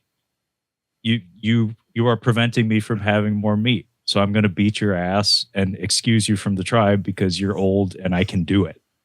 And it's just this flare up of violence that arrives without ceremony. It almost seems like a happy occasion. And then it's like a rowdy party with my family or something. It's like, oh shit, Uncle got rowdy. Oh like, God, it's happening. It's happening again. But yeah, his dad, in the midst of this kerfuffle, is exiled. He is exiled from the tribe of apes, and Tarzan has this strange farewell where you can tell that like his human brain is kind of processing things, where it's like, well, why are you leaving? And Papa Ape just kind of like waves him off, and he's like, don't follow me. Like, I'm going over here. I'm not welcome back. I'm not coming back. And so he essentially loses his father to that explosion of violence, very, very suddenly. We revisit that a little bit later. And then this leads, I'm sorry, this is such a tangent, Levi, but this also results in like another challenge of hierarchy, where Tarzan is apparently, like, he is shown to be wrathful. We've seen this once before, a couple of times, in fact, because he had a spat with I think also Monkey Butt, where Monkey Butt beat him up and he pissed on his head as in spite, basically. And then we had the instance where his mother was killed, and immediately he took vengeance upon the person he witnessed do it. And then now we have his father was beaten and exiled, and he comes back to his group and explicitly challenges the person who did harm to his father and murders him, and essentially becomes, say it with me, Tarzan, Lord of the Apes. Yeah. So we actually get that christening moment where he kills the ape who exiled his father and seemingly occupies a place of authority or power among them. And all of this just kind of arrives. It just kind of happens, like with very little ceremony or setup. And I think that's kind of what makes it so neat, is I that think so it's too. like there's such a, because of the nonverbal nature of it, and because everything is played so strongly, and because of Lambert's performance, but also the performance of the ape actors, it's all done in such a way that feels natural, but also has an arc to it. And also a lot like this portion of it, especially sort of the almost random feeling of it, is done from Holmes' perspective. It's done from Philippe's view. So it's like, as far as he's concerned, he doesn't understand the verbal and physical cues that are being given. So it's like, as far as he's concerned, this is all kind of random and it's all kind of strange. So I think it works remarkably well. Yeah, this not gonna lie. When we return to Scotland, I start to get not as interested. But the jungle portions of this movie, I think, are terrific. I think they're phenomenal. I think they're beautifully photographed. I like that we're outsiders to the culture that we're witnessing. I like that, like you said, we have Ian Holmes' presence here, and from his perspective, which is our shared perspective, like I don't understand what like how this all functions, but it's occasionally violent and often scary, and it has an intensity to it that I think really, really sells. Also, the razor reminded me of Ritz. I forget, was that Harrison Ford movie where Ritz is the key? He gets shot in the head and he loses most of his higher brain functions and he becomes nonverbal. But Ritz crackers, that's his first word that he recovers. I'm not entirely sure about this one. I don't think I've seen this one. Is it like regarding Henry or something? Something like maybe. Yeah. Ritz. Sponsored by Ritz Crackers. I mean, Reese's Pieces, Ritz Crackers, everybody got paid. So yeah. Ian Holm names John. We have a bit in the rain where he's dancing on an elephant corpse. Beautiful prop, by the way. And he keeps chanting the word animal, phonetically animal. And yeah, we have all the stuff that Levi was talking about where Philippe keeps trying to stress to him that you are not of the same people as these apes that you were raised by. And I like some of Christopher Lambert's dialogue here, where he just has a string of words. I like how his like phraseology, where he just says like, "Why dead like mine, yours dead," as in basically he's questioning like, why is it important for me to go see these people, or like why is it important for me to care about these people who I have no memory of, even if I was born from them. Well, I mean, and the other thing that he stresses, and I found that very, very interesting, of he's like, John gets at the idea of like, my family's dead, like mine dead. Mm-hmm. Why are you here? Yeah. Like, why are you here if your family's still alive? As I'm Like, lost and I'm looking for her, what he says. yeah. Which I thought was, it communicates a lot while communicating nothing explicit, which I thought was very effective. But yeah, we have that whole bit that I mentioned earlier where apparently they come to the decision to bring John back to human society. Our first pit stop is this like ivory harvesting village of sorts on a river. And this is very Heart of Darkness like. This is like a ghost town of expats from wherever the fuck. One of these guys, I never remember his name, but he played Poirot he had an extended tenure as a Poirot on I think TV for a while. Plays the bad guy in Executive Decision. I always forget his name. Anyway, he's here, as is the captain from the shipwreck. But the movie handles things very, very well, where it's like he's here, but nobody knows that history. Like we, the viewer, are privy to it, but none of these characters in this room know of that. I definitely don't have that scene. Okay, wow. So yeah, they go to this bar and they're received by a bunch of white guys in Africa, and they are all sketchy and frightening. And John, you can tell, like Ian Holm is holding his hand the whole time because he knows like all it's going to take is the slightest provocation, and he's probably going to just freak out on one of these guys. So he tries to speak on his behalf and basically passes him off as being like, oh, he has no English, I think is how he phrased it. Like this is my friend John. He has no English, so please don't talk to John. Like, don't look John in the eye. Don't talk to John. Absolutely don't touch John. But yeah, it's this like really uneasy exchange where they're basically just trying to get a room for the night, and all these guys are looking at them sideways and seem like they either want to rob them, murder them, do something horrible to them, but they do give them a room. And Philippe has a pretty fun quote here where he says, "This is not the world, John, merely the edge of it." As in, these guys are subhuman. Like they're halfway to what they could be. Long story short, they do come into conflict with each other because they're suspicious of Philippe. They think he's a random Belgian guy who just arrived on the river with some rando that doesn't speak English with him. Like they assume that he did something wrong in the jungle and should be judged for it. Long story short, John flips out on them and burns the place down. And pretty quickly, we cut to Scotland and Grandpa. So, in my cut, essentially the dividing line, and it's funny because it's on two reels. It's on two like pretty good size reels. Yeah. Two pretty these size reels. Wow. So that's what half of Greystoke looks like.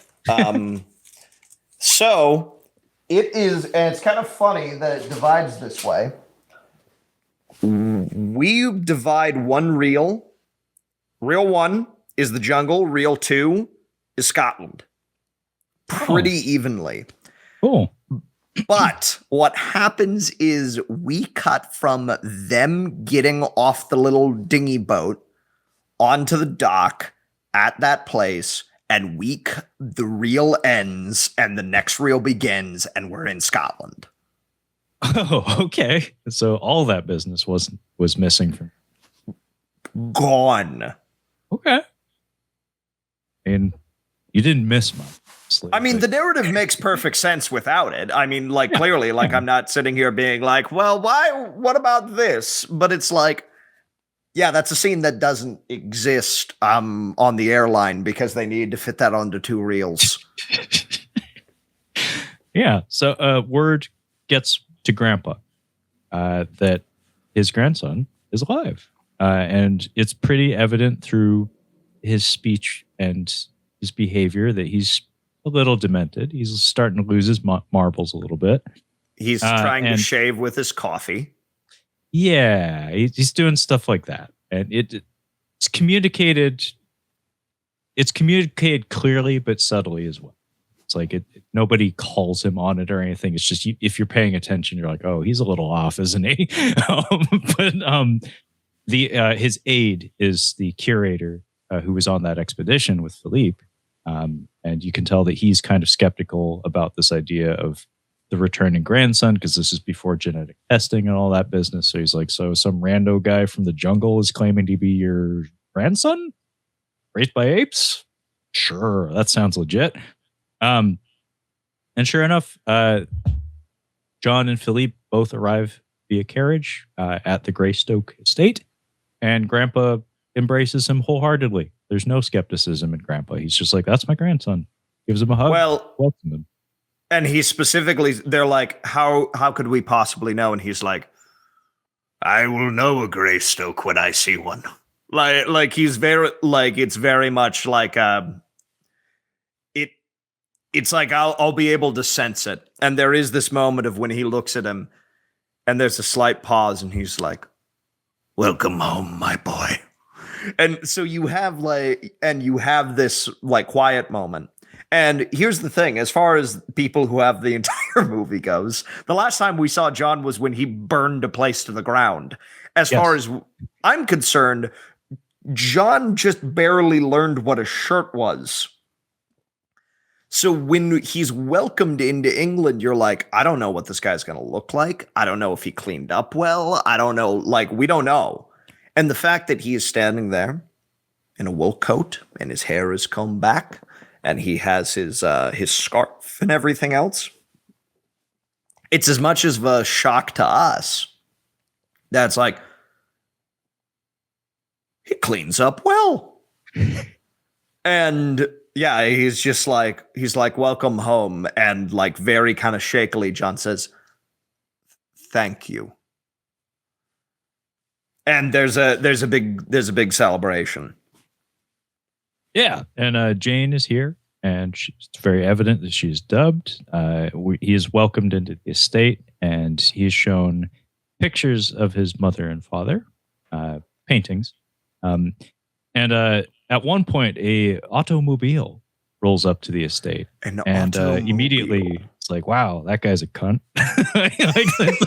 like immediately, I think his name is Charles. Charles. Jane has a dude, and his name is Charles. And I think we cut to dinner, and we have a bit where Jean is slurping from his bowl of soup, and Grandpa is a cool guy, so Grandpa plays along. He mimics the pantomime and kind of excuses the uncouth behavior, like in front of a group, where he's just like, people could laugh at my grandson for that, but I'm just going to do it, and then nobody's going to laugh at Grandpa. Yeah, because like John picks up the entire saucer for going the spoon and drinks from it. Yeah, and I was hoping for more of this kind of thing, like the friction between Jean and high society. I was really hoping for that. Would have kept me more engaged than, unfortunately, this portion of the movie does. But Jean demonstrates that he speaks some French. He's just at dinner with a bunch of people, and they just treat him like an ordinary guest, and he just casually speaks some French. And then we, the viewer, we hadn't really heard him speak French up to this point, but we, the viewer, are reminded, like, oh yeah, that's right. He was trained by a Belgian in the jungle. Of course, he probably picked up some French here. I would say that he is seated like an ordinary guest and being served like an ordinary guest, but it's made very, very clear that everyone at the table is like, kind of like, fuck is he? Like what's going on with this guy? To a point that like, even they're like, does he do tricks effectively? Yeah. Like they're kind of like, nobody really knows what to make of him at this point, because it's like, not only is it a curiosity because holy crap, we have an heir to Greystoke. Like we have an heir because the other heir has been dead for 20 odd years. But also we have an heir who's raised by apes. So it's like, it's kind of made clear that it's not that they're like cartoonishly leering at him, like, yeah, do a trick for us, ape boy. But it's like visually and in the feeling of the scene, you're like, everyone's kind of like side-eyeing, like, is this real? Is this happening? Yeah, it's like, are we really going along with this? But again, Grandpa's in the room, so nobody's going to explicitly challenge it, except for Charles, because he's a cunt. Yes. he muses from time to time about the absurdity of the situation, but he also bristles when Jane expresses that she likes John's accent. This is when he is invited to show off his mimicry. Philippe uses this as an opening to like demonstrate, like, oh, you know, like John's smart. He can do some shit. So he calls John over to Jane and he mimics some birds for her and also what sounds like a tiger or some sort of jaguar or jungle cat or something. And then, as I said, as a major theme of the movie, Philippe leaves and John doesn't handle it well because a lot of people leave in John's life. Before he had memory, people were leaving him. So it's a lot of the story is about loss. And Philippe leaves and he gives him the gift of the mirror and the razor, the props that he used to teach him some of his first words. And the carriage takes off with Philippe and barely a moment passes before Jean starts chasing after it. Grandpa has a really funny line here where it fits Grandpa's character, but he just muses to somebody, he's a good runner, isn't he? And it's just this moment of levity and this very dramatic, very like emotional scene. He's a good runner, isn't he? Grandpa Greystoke is so much fun in this picture. Oh, he's an infernal machine. I love him as a character because it is this sort of the nuttiest, most senile version of prim and proper British colonial society. Yeah, no, he's great. He's one of the better parts of this movie. I think he was up for an Oscar for this film. I want to say he passed. Like, oh, really? Was I reading that correctly? That this was like his final film role or something crazy? I think so. I know I forget the name of the actor. It's Ralph Richardson. Yeah, hold on. He's cinema royalty as far as I know. Not an especially known quantity to me, but I do believe he was I think he was nominated for this performance. I wouldn't be surprised if yes, he did pass like around this time. Yeah, this was his final film role. All right. And he is, he's wonderful in it. One of the other subtle things that they do throughout is, he's actively like, and it's showing like that his mind is going, but it's in a small way. He keeps referring to John as Clayton. Yes. And like, in one speech, he's like, my son has finally returned from Africa, which like, to another observer, you're like, oh, it's, the heir, his son. But it's like, I think that there are times where he legitimately is confusing John and Clayton. Mm-hmm. It's one of those like just subtle things where it's like, they're not like he's old and funny and goofy and senile.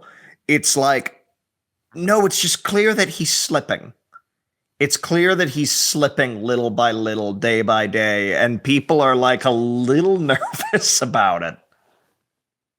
Yeah, I thought it was handled very, very well. I definitely picked up on that too. And no one in the cast ever draws attention to that, but it's definitely there. Jean does catch up to it just long enough to be given a ring by Philippe. So it's another memento of sorts. And he returns to the manor and he is throwing a fit, essentially. He's looking upon the paintings of his mother and his family, and he has this moment where he's mystified by their lack of dimension.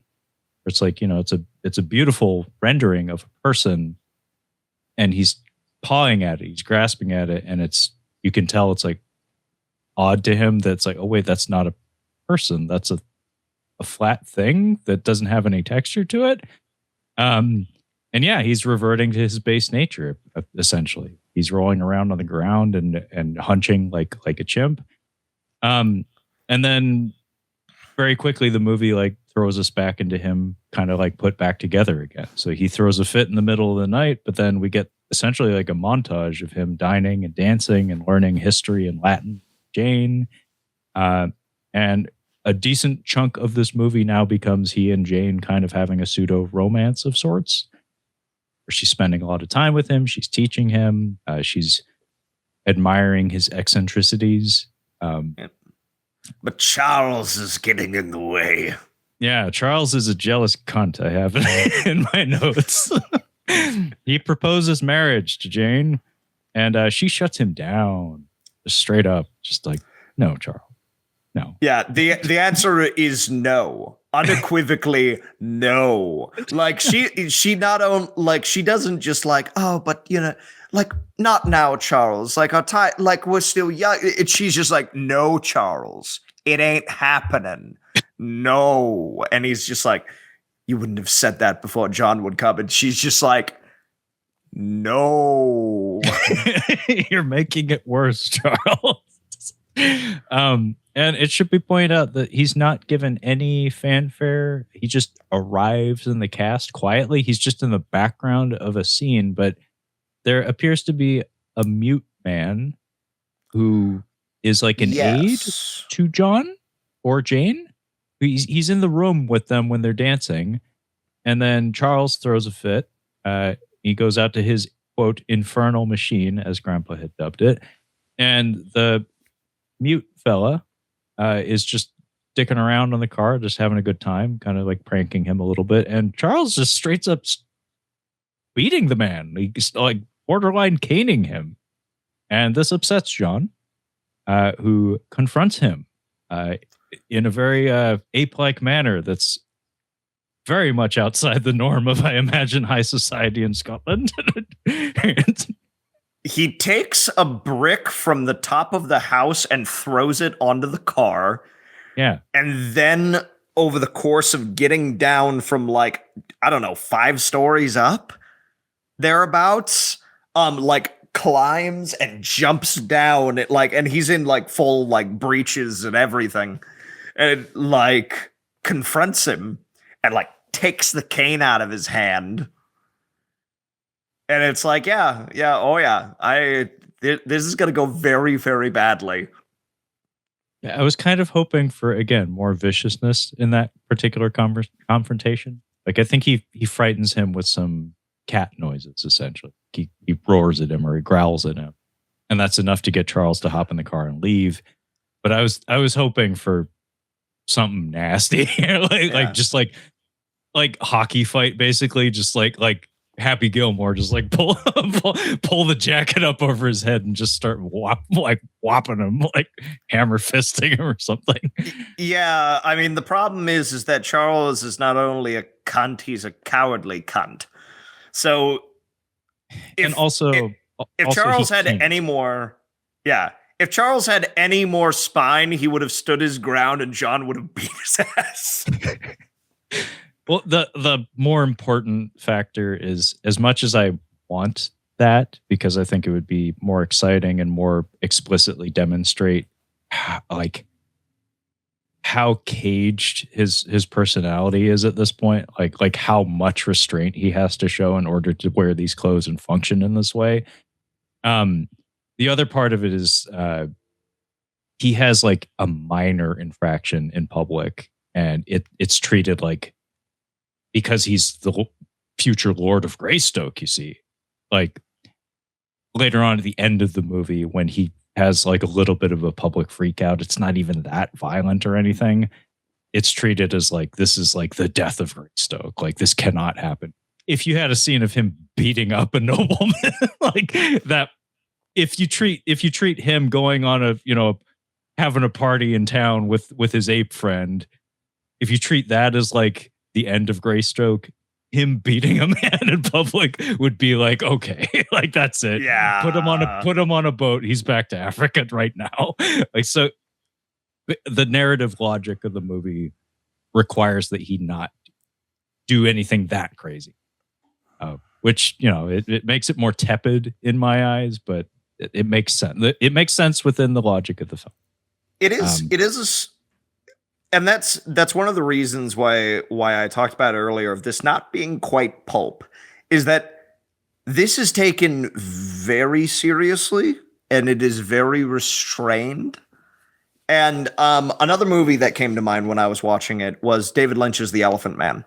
Yeah. Where it is just kind of like, it's kind of sedate. And it's kind of like it takes place in this sort of upper crust society where people aren't quite willing to be like, what's up with the freak?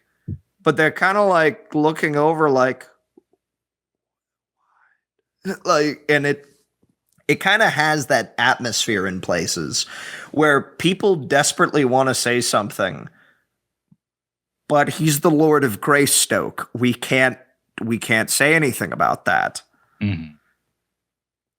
And it creates this kind of tension in a lot of these scenes, especially because, and as we see moving forward, because his grandfather is so accepting, because his mind is going a little bit, and because I generally think he's a good man, it stands as this weird juxtaposition of like, he's just like, my grandson is here and it's great and it's wonderful. And he's a good runner, isn't he? When everyone's just kind of looking around like, okay, all right. Yeah, his station requires them to hold their tongue. So the absurdity of his behavior, it's like among more common folk, this would be like, what the fuck is his deal? But because he is the future Lord of Greystoke, it's like, they hold your tongue. Like there could be consequences for insulting the man. Yeah. A far cheaper, far more pulpy film would have a scene or have Charles be like, fuck you, ape boy. Like there would... He would be Gaston from Beauty and the Beast. No, he would be. And that's the thing, is like, this is kind of the difference in style, where this is like a British costume drama. It is, and that's the Tarzan's problem. in it. That's the problem. Is like, I kind of want it to not be. It's like, okay, like the jungle portions are so raw, and I guess that juxtaposition is highly intentional. It's like, this is what the gulf between those two worlds is. It's that vast, but it's so tepid. It's like, even the fucking in the film, Levi, even the fucking is like, it's nothing. I was kind of hoping. So as the film goes along, it's not too far after this scene. No. That now that Charles has been given the boot, John and Jane can finally get a little more well acquainted. And I was kind of hoping that there would be a little bit of, because, you know, they finally get into the bedroom, and there's a little bit of weirdness in how John is interacting. Like, he's kind of hooting a little bit, and he does kind of like a little bit of some of his movements and the way that he is making love to Jane feels strange and is kind of animalistic, but it's very gentle. It's very kind of like loving as he's doing it. And she's into it. Like, she kind of like raises an eyebrow when he like starts hooting and like goes around the bed once. And she's like, what? But she comes back to herself and gets back into it. I kind of wanted it to be like, oh, John is fucking like an animal. Like, yes, he's going for it. And like, there is sort of this ferocity and sort of this, and like, and either having Jane be like, I don't know what this is, but I'm kind of into it, or be like, oh shit. Like, no, that's what I was kind of expecting. Because like, you set it up pretty well, where it's like, this is this is not a conventional human being. Like he operates on a different frequency and on different rules. And I think it certainly would have been very interesting to have that mixed reaction on part where it's like this is terrifying and strange, but it doesn't have to be like strictly like a frightening like violation or something like that. It can be just the kind of thing where it's like, this is frightening and strange, but kind of part of me is okay with this. Yeah, and it's like at the moment it's played not for laughs, No. like not at all. Like it's still very serious scene, but his eccentricities are played as just kind of like a little head tilting, but ultimately it's an eccentricity. You know, he's still loving and he's still gentle. But there's a part of me that would have liked a little bit more roughness, a little bit more of that animalistic, because, like, folks, I'm not sure how much Animal Planet you've seen, or just in your interactions with animals in day-to-day life. They are not known for being... They're not known for foreplay. Like, I use the phrase whim and want. Like, a lot of times that's what it comes down to. So it's like, it would have been interesting to see a little bit more of that. One of the points that Burroughs and by extension Farmer and some other authors have played with the character is, well, I mean, there is a legendary and infamous book that Farmer wrote called A Feast Unknown. A Feast Unknown is batshit. It is insane. Well, because the thing is that it is a story where he combines his two biographed characters, Tarzan and Savage. The thing is that he puts them under slightly different names. Like, essentially, it's Doc Savage slightly to the left and Tarzan slightly to the right. Like, it's clear who these people are, but we aren't going to use their names because he's essentially writing some pretty wild stuff with them.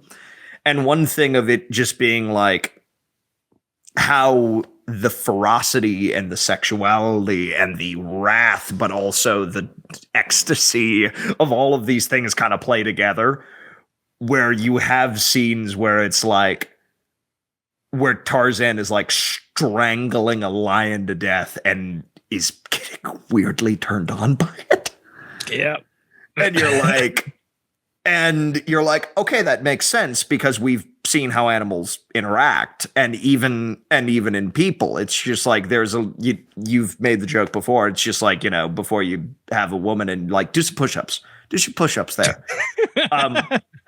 where that physical interaction plays with the chemicals and everything else, and it gets you into that place easier.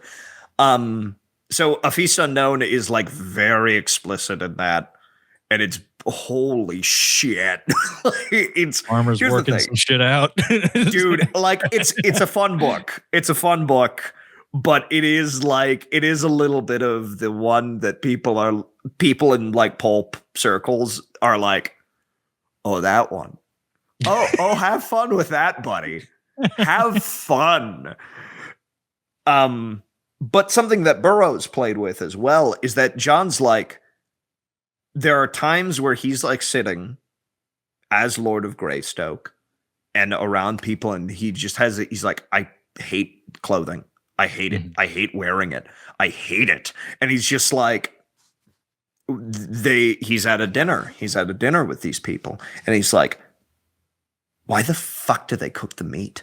Why do they do that? Why do they do that? It doesn't taste right. And it's just like, so there are these scenes that are like bordering on like horror in places where it's like John excuses himself from a dinner table and goes into his private quarters and is just tearing off his doggone clothes. And like, you know, like one of his attendants is like, Lord Greystoke, and just like throws a hunk of meat into the back room, and he's like gets up onto the chandelier and is like tearing at it with his teeth, because it's just like, it's counter to who he is. It's all learned. Yeah. That it's just like, he's perfectly intelligent. he's intelligent and he's carrying everything on, but he's just like, listen, I'm not used to it. I'm not comfortable in it. It's like everything's too constricting, and this isn't how food is supposed to taste. And they play into that very much in the novels. And of course, Farmer very much played into that in his work. And it's something that they play with a little bit in this movie. And I kind of wish they would have leaned into that a little bit more. I guess because a part of me kind of wanted a moment like almost like Michael Keaton's Batman, where like Jane wakes up one morning and he's freaking hanging from the doggone chandelier. Yeah, I wanted that too. I wanted a little bit more of that, where it's like where we see John in his private quarters and it's like, what the hell? It's like, Lord Greystoke, please put some pants on. Like, could you make yourself decent for people? And I feel like they could have done these things. They could have done these bits tastefully. And they don't quite go far enough for my taste. They aren't quite there. There's a lack of friction that it doesn't sit well with me. Because it like the suddenness of things that occur in the jungle portions feel genuine and feel effective. But here, when we're dealing with more dialogue, him trying to function a mannered human society, there's just too many opportunities that are so ripe for interesting drama. But I think it's like maybe not palatable to our director/writer or something along those lines. Like that's not of interest to him, because certain directors just have certain things that they're not terribly interested in exploring. Like, weird example, but Christopher Nolan, like, I'm not going to pretend I'm an expert on the man, but I have observed that he's not a fan of gore. Violence is okay, but he seems to have an aversion to making a spectacle of it. Like he understands its place in a story. He understands that audiences have an expectation for it. It's utilitarian. It can be implemented in a utilitarian fashion, but he shies away from showing explicit detail in gore and violence. Like when people get shot, they fall down. There's not even a squib half the time. They just fall down and then the movie moves on. It's kind of interesting because I remember hearing an interview with Nolan where he was talking about short filmmaking, where he's just like, the problem is that all these people want to do they want to do movies that are punchy, you know, especially young men. They want to do punchy kind of action pictures. And he's like, the problem is you can never make guns look right. You can never make guns look right on low budget. So he's just like, hammers, bats, things that are blunt. You can fake that. You can fake it and you can make it look convincing and you could still do that. And he's just like, but ultimately they're means to an end. They're a means to move the story forward. And I find that interesting, that observation, because I never would have thought about it until you said that it's like, even in his early days, well, the violence is a means to an end. It is a way of carrying things forward. I don't need them to get shot and for them to be bloodied. I can hit them with a hammer, and it's just the fact that violence had occurred is the purpose of it. It's not the violent act itself. Yeah, you summed it up really well. That is my feeling on observing the portions of his filmography that I have. Anyway, it could be that this filmmaker didn't want to explore the types of friction that I was more interested in seeing. Because if you wanted to, again, we talked about Tarzan and Jane in the bedroom.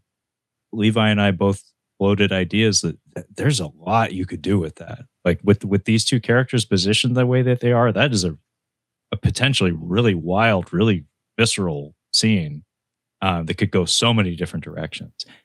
You could even have her trying to educate him. You could even have tension there in the form of like to use more modern terminology, he is masking throughout all of his interactions with the human characters in this story. Like you said about the novel version of the character, him not being okay with his clothes and him preferring raw meat as opposed to cooked meat. He's tamping it down. He's keeping his base nature at bay and presenting a different version of himself. That is exhausting. And you could have flare-ups or something like that where it's like, I mean, really goofy example, but Chris Farley's last movie, Almost Heroes. I don't know if you've seen this one, Levi, but Matthew Perry is trying to teach him the alphabet, and he holds up the letter A, and he goes, "Okay," and then he holds up the lowercase a, and again, "Okay," and then he's like, "The uppercase B," and then he flips the fuck out on him. He's like, "Do you want my head to explode? For the love of God, no more for today." You could have that with Tarzan and Jane, where it's like, I'm going to teach you all this Latin bullshit. And then he's just like, "Jane, you're really hot. I want to jump your bones, but all this yapping, it's not working for me." Light of my life. No, and then he like takes off in a huff, maybe pops some buttons off of his collar and just starts like assumes his ape posture and hoots and just excuses himself because he is out of spoons, to use a phrase that gets tossed around in my household a lot. But yeah, just so many opportunities for tension and friction and exploring what it would be like for somebody this different from the rest of us to try to square peg round hole himself, for like in this like exaggerated fashion too, because it's not just he's trying to masquerade as a human, he's trying to masquerade as a high society. By the way, Grandpa dies via sledding accident.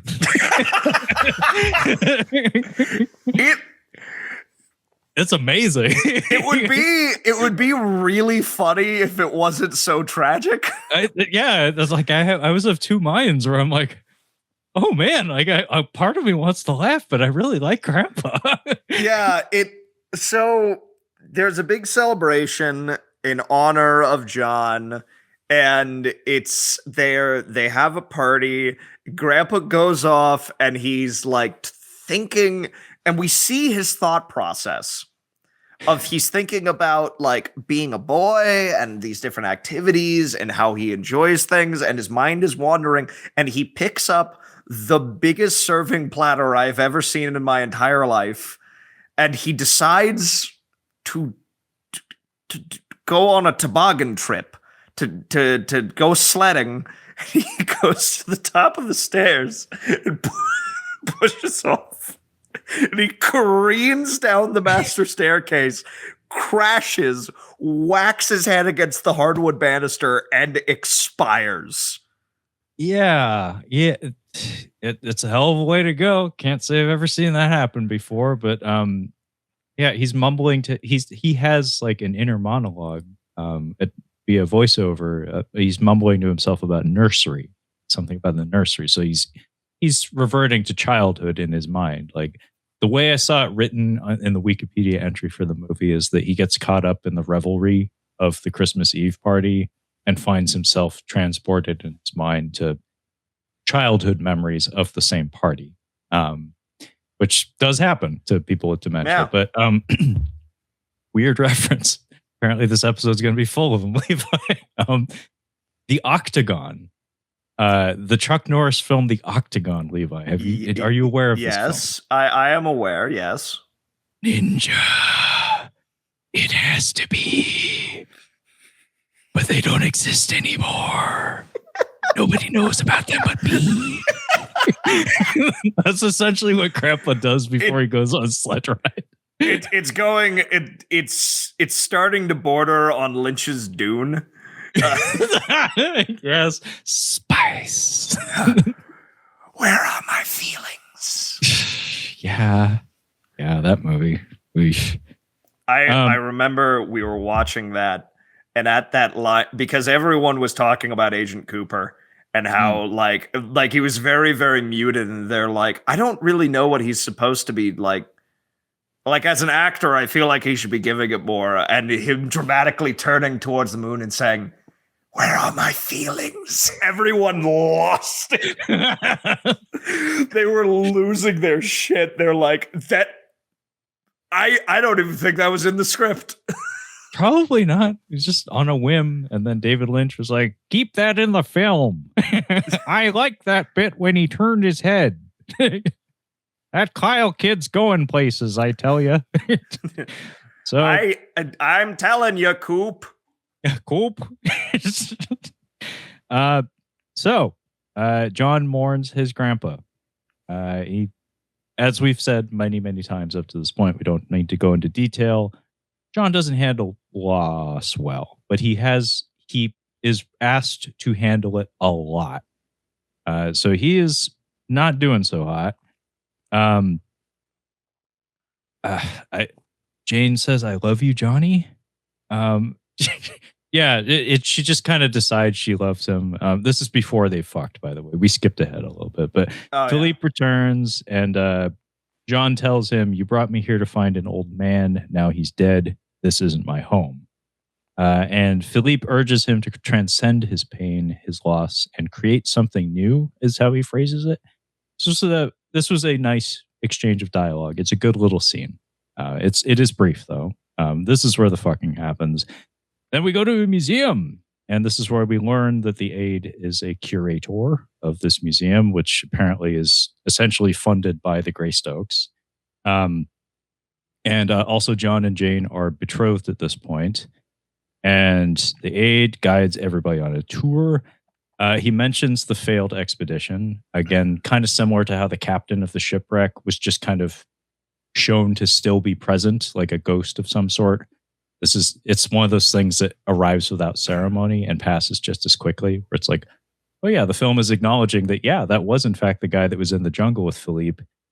There's no like dramatic like dialogue exchange between the two of them about Philippe having been abandoned by him, essentially. And there's no like animosity or anything. Like, they do mention it, but the movie just kind of carries on. It's interesting how they handle that. But John cuts the ribbon to the new wing of the museum, but you can tell through Christopher Lambert's physical acting that he is just like checked the fuck out. Like he does not feel like he belongs here. He's out of sorts. Like, he's looking at all the dead animals and skulls and skeletons that are on display, and you can tell he's just baffled by the very concept of a museum, essentially. This is one of those things where I'm like, I'm trying to read what the filmmaker's doing. Am I like, is it that John is out of sorts because he's like, what the hell is this? Or alternatively, which is what I think the filmmaker was getting at, which is something that I personally, I'm like, why? Is it just like, oh, he's surrounded by death and all these dead animals and they're on display and it horrifies him? I'm like, John in the jungle. I'm like, John wasn't some like fictional wood nymph. Yeah. It wasn't like, this isn't Fern Gully. It's not like, well, and all the animals lived in harmony. And I loved the hummingbirds and the lion lay down with the lamb. And it was like, what have you done? What has nature wrought?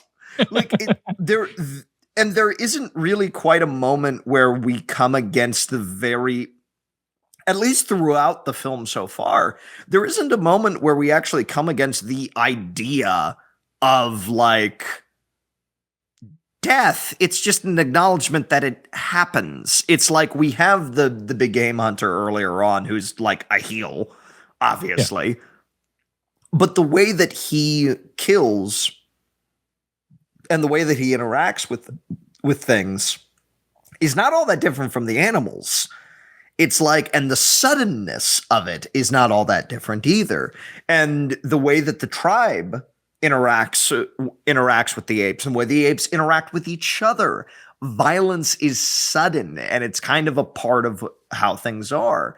And like, it's not like Tarzan is out there staying his hand, and it's like I found the way that the film was communicating was John is horrified by the museum and all the dead animals.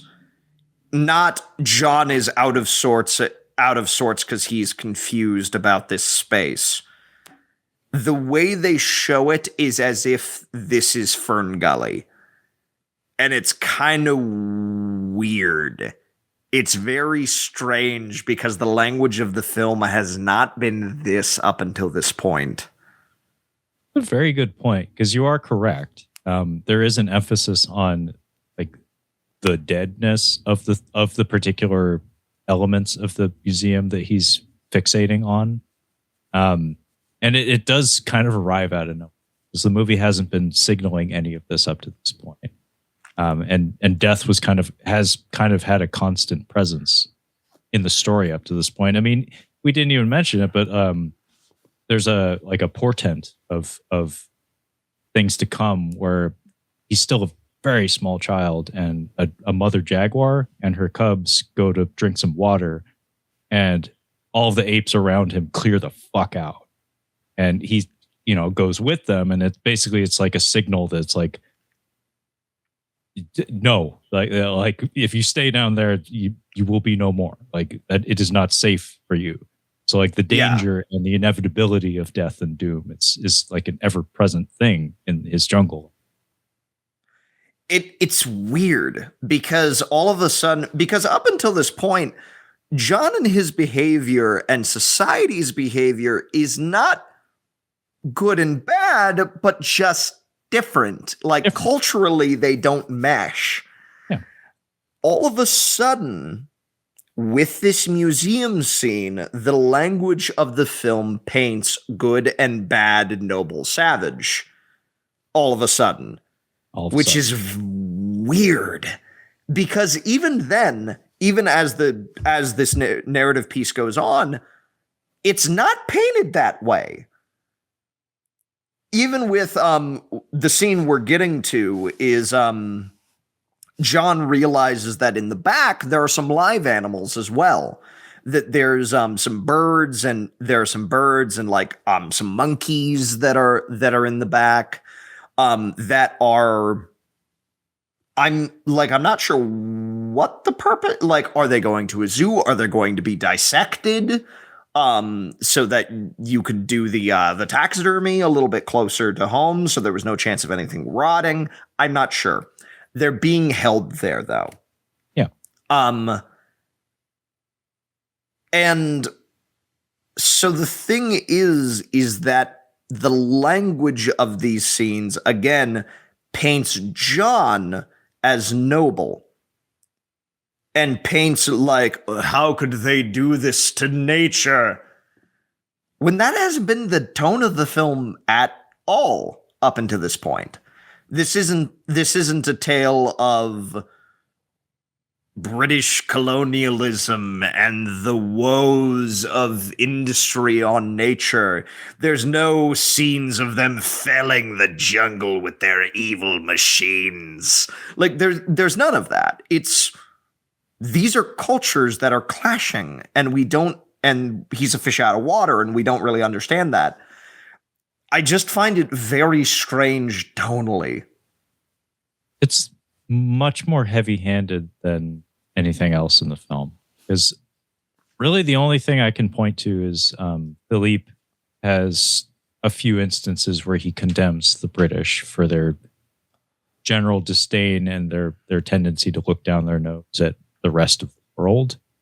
But beyond that, it's not anything that the film like fixates on or tries to drive home a point about. It's just like that's the perspective of this one guy.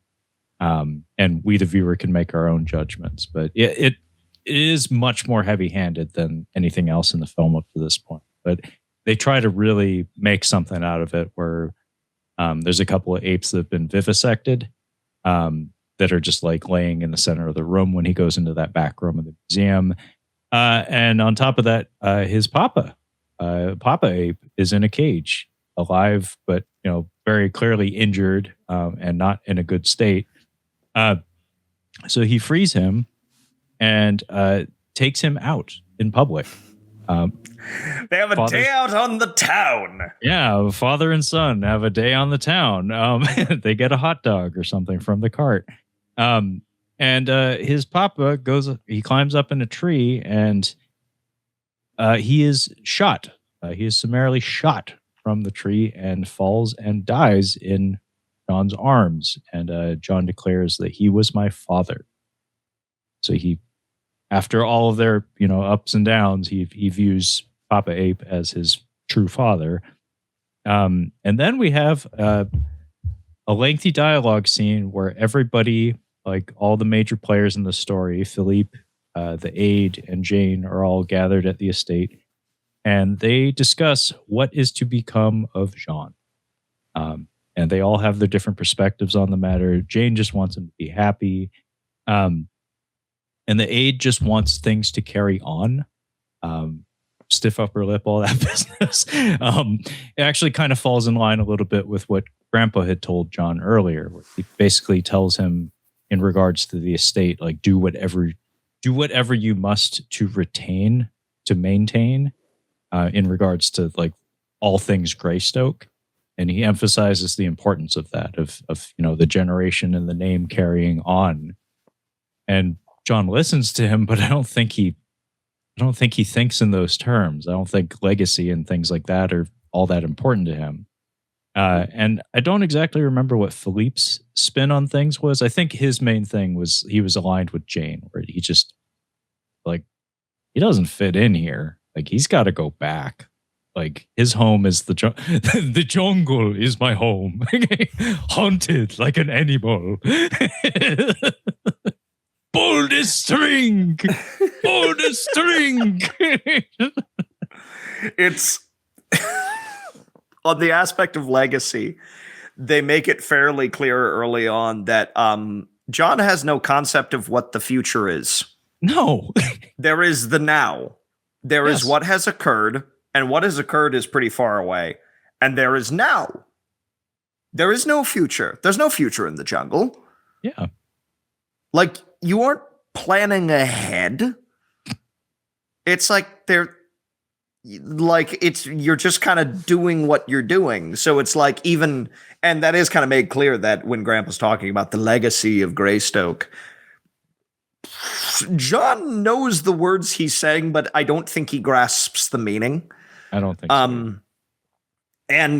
And it's even to the point that when they're like, we need to get John home, and like the aide, like, exasperated, is like, he's the Lord of Greystoke.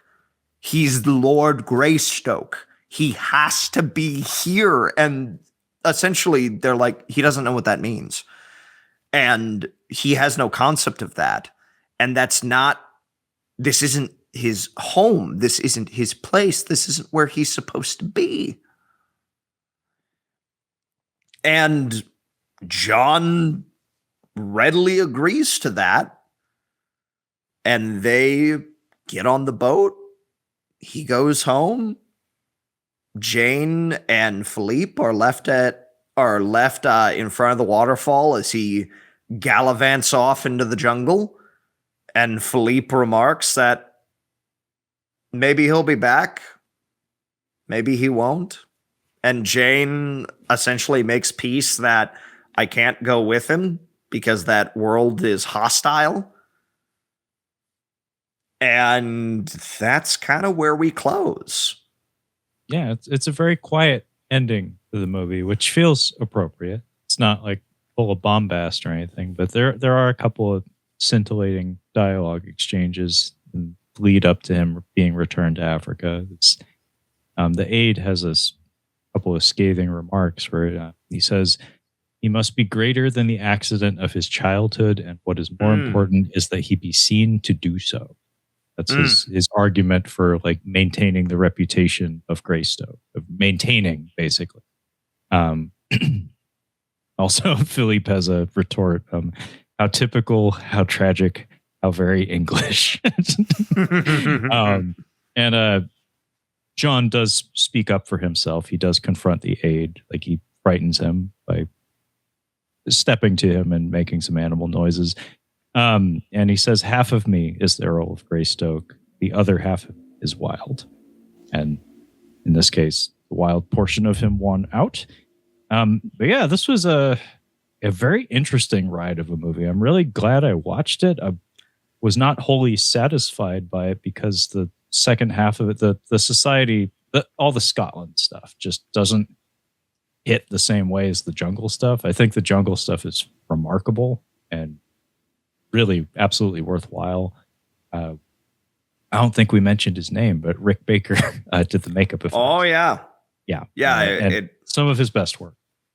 Yeah, I mean the man is renowned for his work on apes in particular, gorillas most often, but apes are just a recurring element of his filmography, and this is, I want to say, some of his finest work. There's something about special effects men coming back to apes. There's something about it. Yeah, it's like apes. There's Kong is eternal.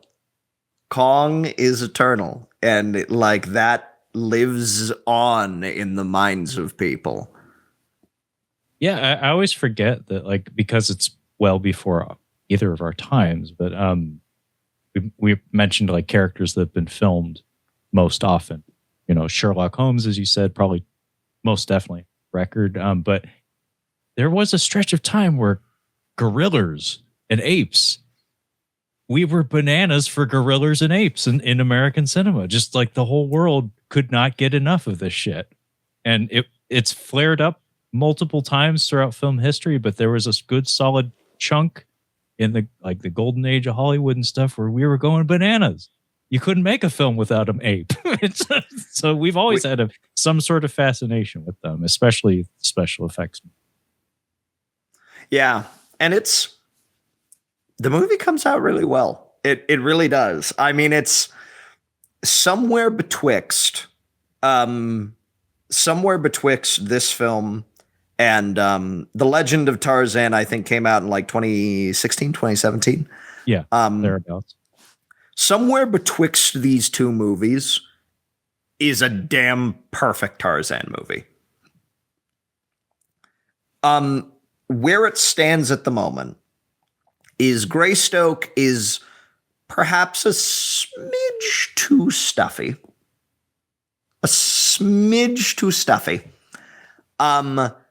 And Legend of Tarzan is a smidge too American.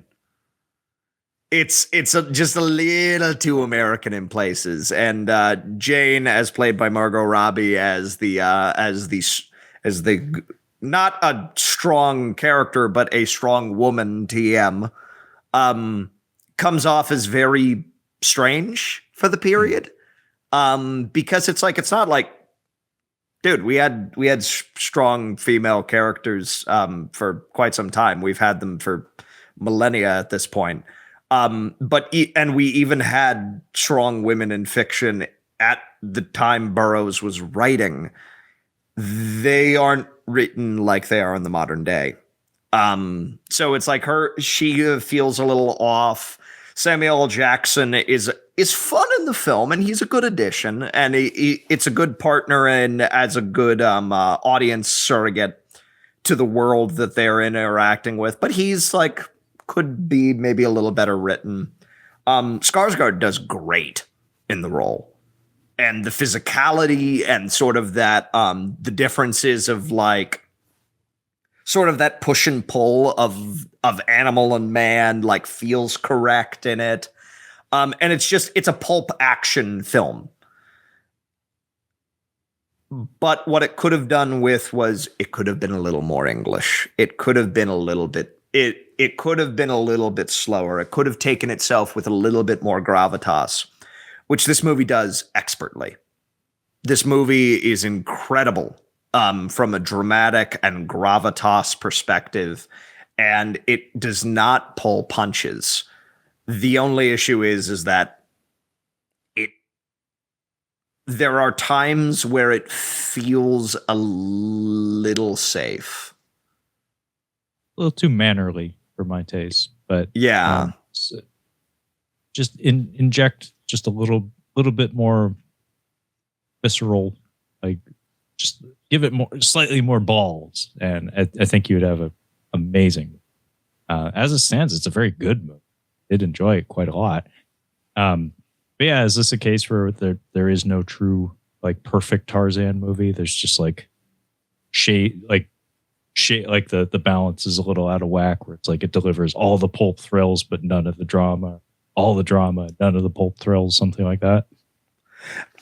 Yeah, I mean, and of course the issue is as you go further back. I mean, it's just like you get the cultural picture of the character where it's like big, dumb, strong ape man played by oiled bodybuilder man, which is like fine, and that is a character that exists, but it's like it's not quite what Burroughs intended.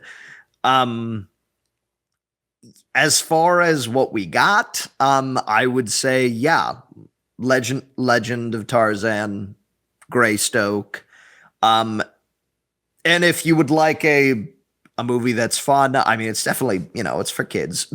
Disney's Tarzan is pretty fun too. I've heard that. Yeah. It's pretty good. Yeah, I have some friends who like that one. The Phil Collins music is good. I like it. And it has a good amount of action. It has some very fluid animation, and I feel like it tackles its ideas fairly well. It's not Burroughs, it's not the book, but I mean, as far as an adaptation goes, it does pretty well. I mean, it's definitely firmly, it's a Disney picture. So, I mean, you're not exactly going and expecting hard-hitting stuff. The villain death is horrific. I have seen that, and yeah, for a children's film, that is gnarly.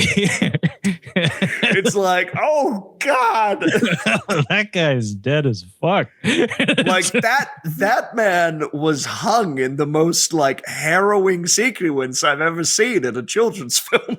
Yeah, it's not quite somebody just like being pitched off like a cliff or something, and then you hear it's like no.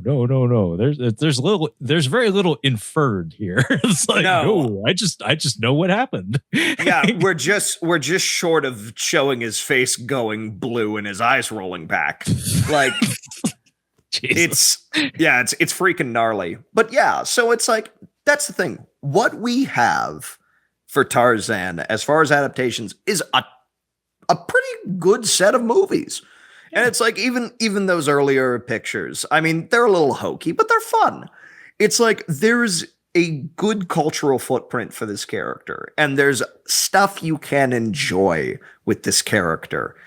And of course, the original novels are a lot of fun. They were written by a master of his craft, Edgar Rice Burroughs.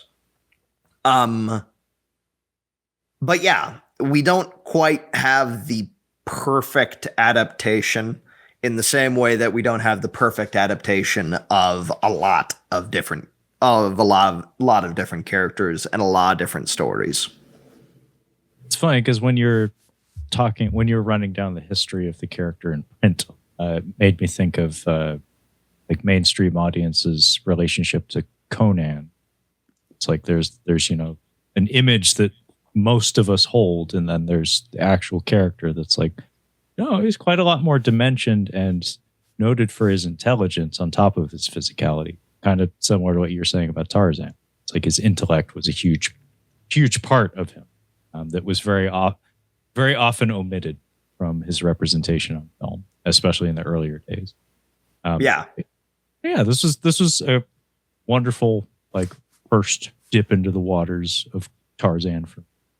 So thanks for picking this for this week's episode. But before we go, Levi, would you care to let our listeners and hopefully viewers know where they can find you and your awesome YouTube channel? Well, you can find me over at Your Captain Speaking. I talk about books and stuff, especially stuff in this realm. It's like, I mean, clearly I got to do a little bit of prop comedy and bring along some show and tell items. So we talk about what I dub men's action, short paperback novels with characters like Tarzan or Doc Savage or these sorts of them. We've done episodes for James Bond, Conan, Elric, Zorro. The Zorro episode's nice. We've done all of these different characters, essentially as an encouragement to, hey, get back to reading. Reading doesn't have to be only self-help, history, or these thick freaking 900-page tomes. Read something you can read in a weekend and just have a ball. It's a great way to get back into it.